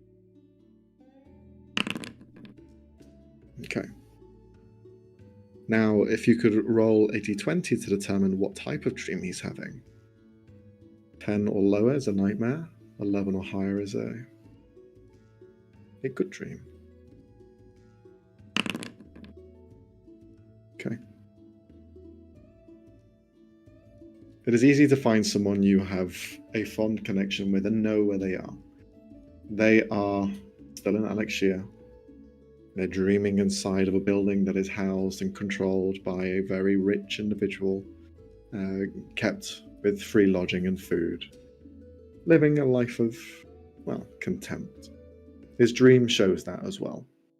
You see a dream that begins to show the what-if scenario, the one that you probably dream about as well.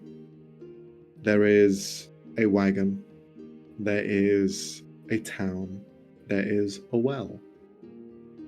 Things move, things are silent, things are peaceful in this forest woodland area. You see yourself, a younger version of yourself, by the well, pumping the canteen full of water as you're just pumping and pumping away. You see someone looking at the spokes of the wheels. A young Kiara, unaffected, both of you, almost perfect in how you look, untouched by any unsavory hands. And then you have Benjamin walking over and standing beside the cart, looking at it. Well done, Kiara. Looking good, looking good. Thorn, if you could make sure that the water is completely filled and no bugs. We don't want parasites in the drinks for this evening. I will be conducting some timber for tonight, for our meal. You see all three smile as he kind of like walks over. Not a very kind of outstanding dream, nothing fantastical about it. It's just a simple, quiet life without any of the wear and tear of what you guys had gone through. You see he walks towards the forest, grabs one of the axes by his side, and just begins to chop down elements of log for the fire. As he hurls both arms full-bodied, you see him just chop down.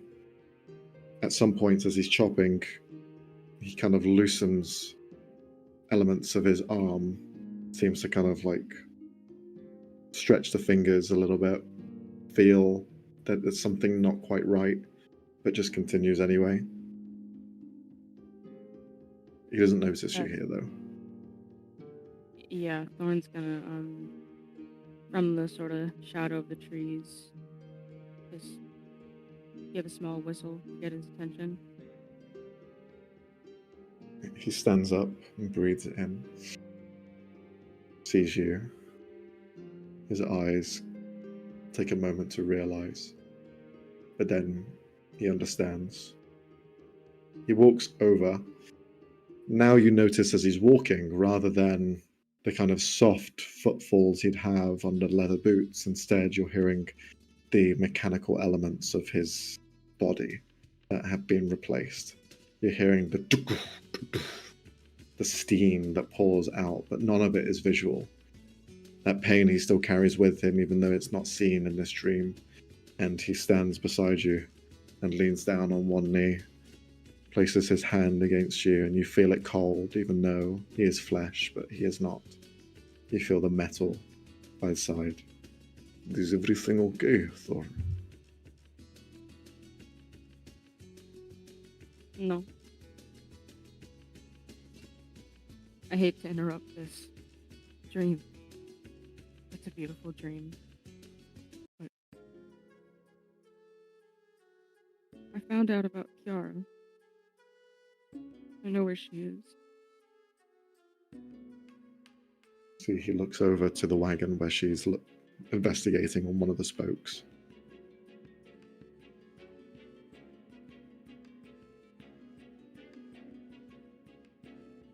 And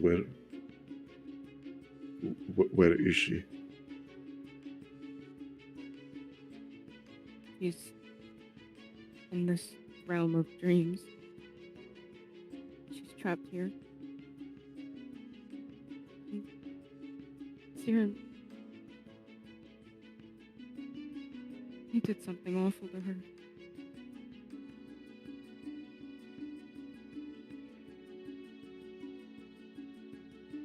His head drops down. I'm gonna hold his hand. I'm sorry.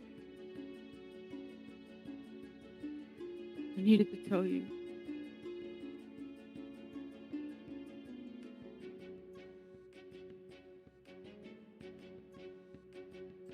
He just sits there in silence. He doesn't say much.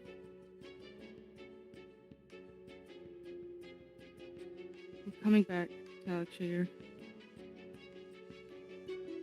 tomorrow.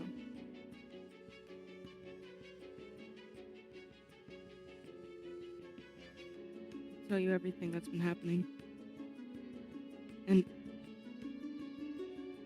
find a way.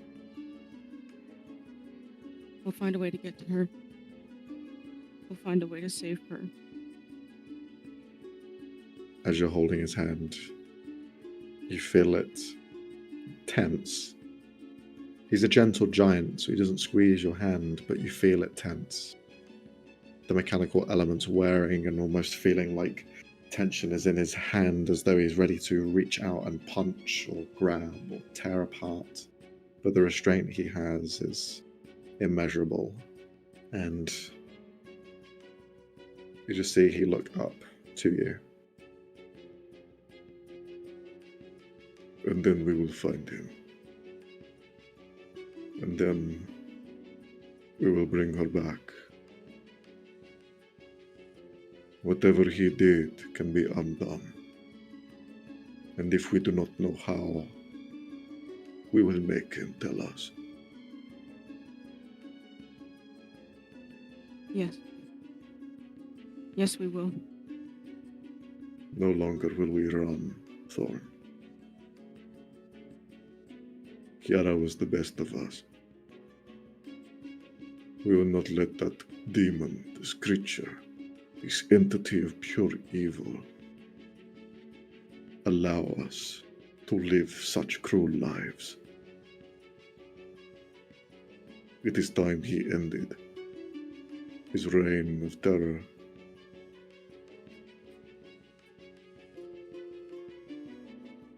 I agree. Come and find me, and I we will. shall plan. I'll give him a hug. Mm-hmm. He'll squeeze you back and hold his light head against your forehead. You are my little sister, Thorn.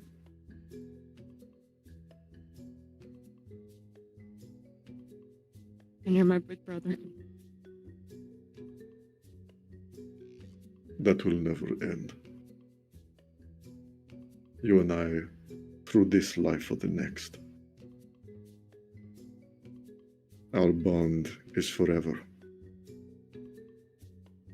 And we will show what this bond can do.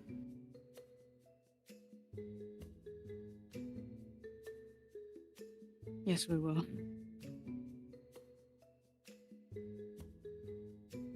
Rest, little sister. Gather your strength. We will find this man. And you will kill him.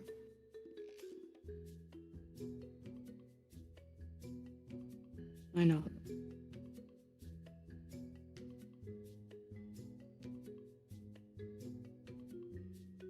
And You. yeah, Go on. I'll let him go back to his dream. Mm-hmm. And I'm just looking at my younger self. Just a pained expression, I guess. Best way I could describe it. Mm-hmm. You see she turns around and smiles. Rosy cheeks. Longer pink hair. Goes over to Kiara. And she herself, with long dark hair. Two of them run over together, hug, and begin to rush indoors to prepare and help the meal for tonight. Both of you look over to the house. Let us make this a reality. No longer will we dream. Stands up, rubs his fingers between your hair. I have a meal to prepare. Enjoy this. It is the first of many. It has been so long. Sleepless nights. I'm just happy it is a nice dream. Perhaps it is because you are here. Don't You give me all always the warm my credit. soul. You keep me fighting, Thorn. Without you, I would have given up. I owe you and Kiara my life.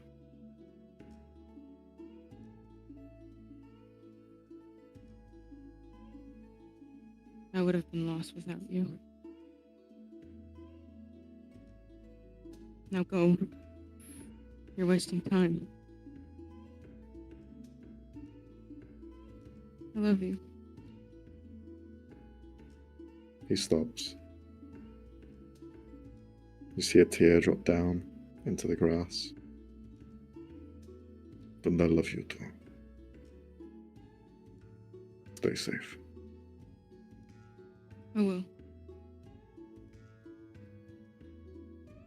And he walks off. You are pulled out of the dream. Find yourself returning. All of you having another long rest, another long day in City of Zephtal. Yes, go on. Is there anything you wanted to end on? Yeah. Okay, go for it. I didn't want to ask because I don't want to be intrusive. How long do you think they would have stayed in the restaurant place? Are you asking me or Fennel? But pray. Probably till, sometime in the night. Long enough for the sun to set. And then, however long the conversation takes. Okay. So, we'll say about until 11 p.m. Then, as they're walking back, is there a moment where there isn't many people around? Because I know their festival is going on, but... The festival ends at around sunset. It is just slowly dying off, but by the time it reaches 11, the streets are pretty much empty. The only ones that are walking around is guards or people returning from their merriment. But even the guards are not on alert, but there are a presence. Is there like a nicer place we pass by? In terms of inn? Tavern? No, like a garden or something. Just like not middle of street. Yeah, to get to your kind of like establishment you're building, it's in the north, so you pass 2 gardens on your way. two large sectors of land which are just dedicated to gardens and kind of wildlife. Are they open to public? Yeah, it's part of like the main city. Okay. Ven's gonna take a detour through one. Mm-hmm. I don't know if you've ever been to one. I think I will follow, no? Have you been to a garden before? Yeah. Roughly. I've not gone out of my way to visit a garden, if that's what you mean. Just wondering. I don't know if there's any underwater. Oh, well, yeah, we have some tritons who are interested in growing things, and we've got our own underwater plants and bits. It's not exactly my interest, but they do have their beauty. Is there a flower that doesn't seem super rare, like one could pick up? Roll a nature check. No, they're all super rare. Well, in this fucking city. 4. Oh, super rare. Very expensive. You pick one, 5,000 platinum. Shit, it's like those scams in Venice where they give you a rose and then you have to pay $5 gajillion.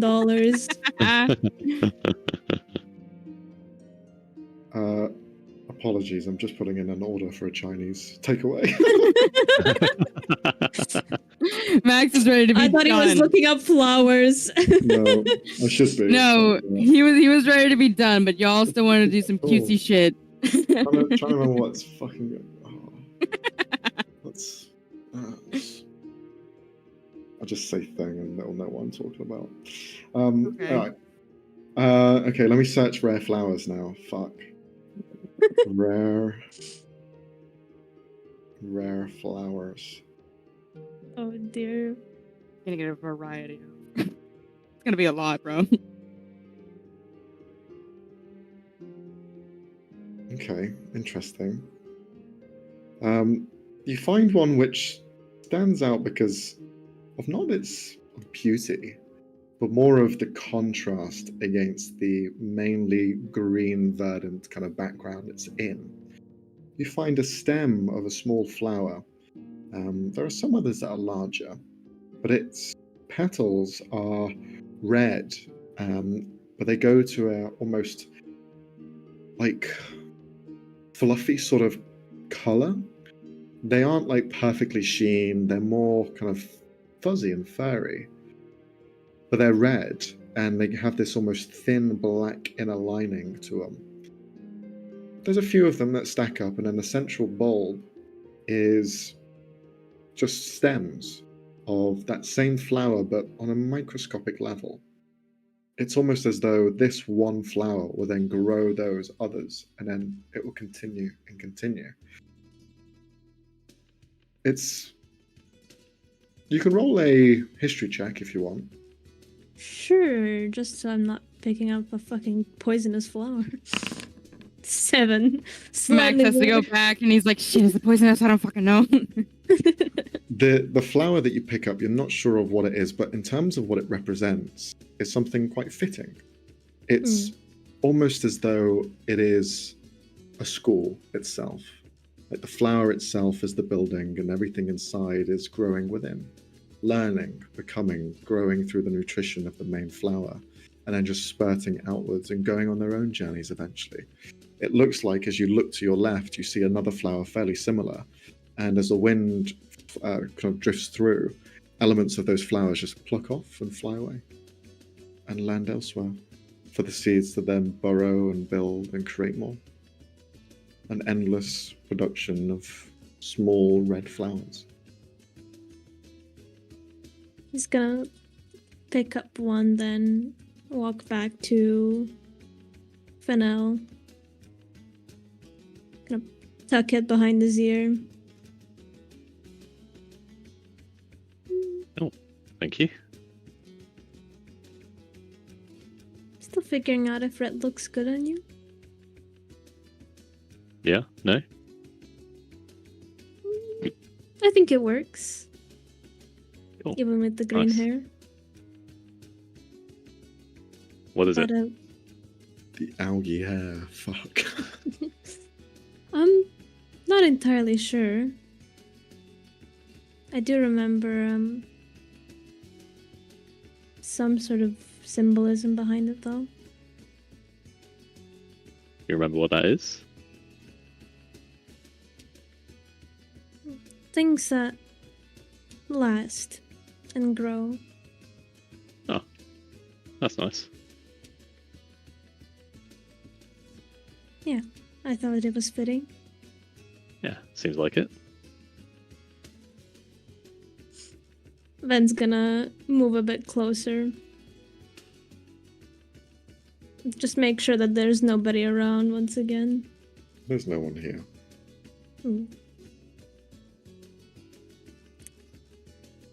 Well, I just wanted to get away from people for a second. Oh. I know you told me not to use the name, but I feel like for this I kind of have to, so at least well.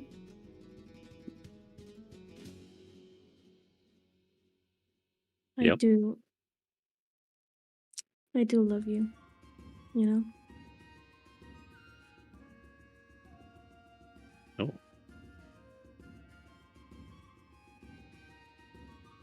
Probably a lot for the first date, but we've been through so much, I don't think it would be fair to say that I don't.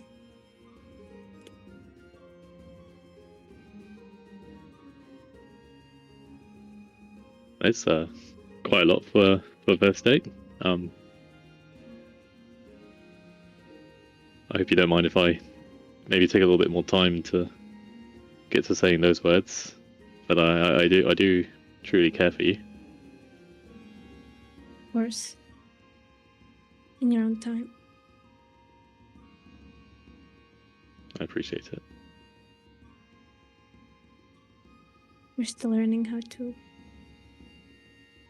trust other people. Rely on them. Well, it's not just that. The big moments, and very, very, very sweet, and very well done. Thank you.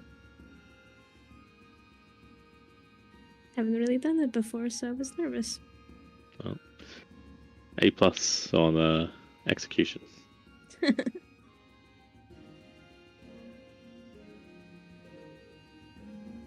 Well, we can head back if you wish.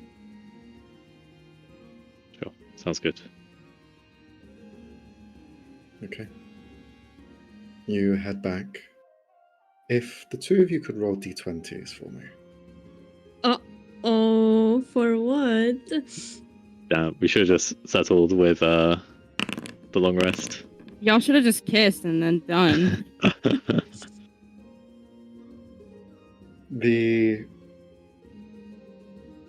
There is something about the metaphysical side of love that isn't truly seen. It's seen through acts of dedication, of care and attention. Sometimes that element is also manifested in different ways. As you feel that bond intensify between the two of you, you feel a connection grow, and there is just, you have that feeling with each other that cannot be described through anyone else. Sixth sense, if you will. But yeah. As that grows, one side says I love you, the other one waits and holds. An evening is had.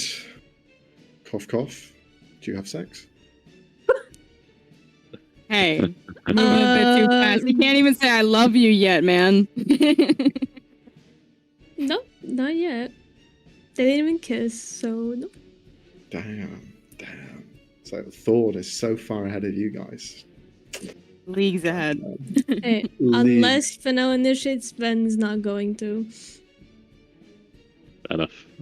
I think with the whole... You heard him for now. He falls asleep straight away. Exhaustion level 1.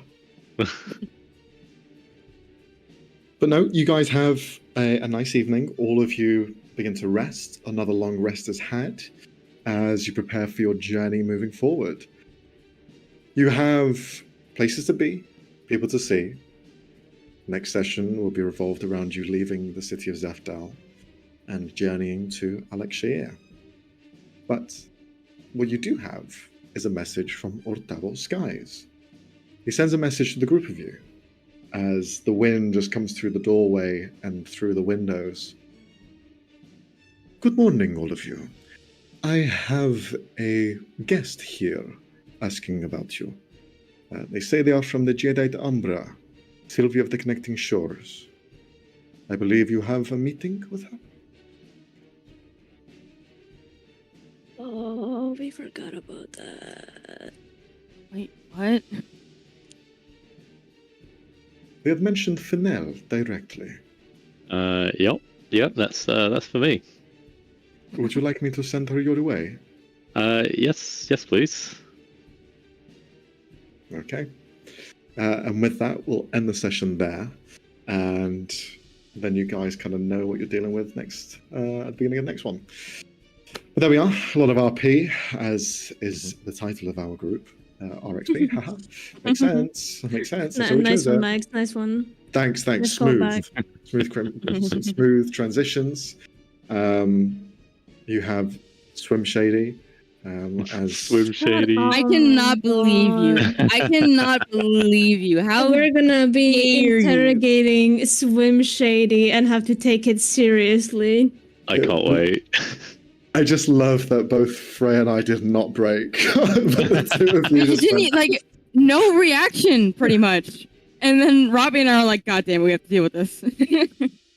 It was instant psychic damage to both of us. It was. You both facepalmed simultaneously and both went into the same area of your screen simultaneously as well. Yep. It was a joint. It was that bad. Yeah.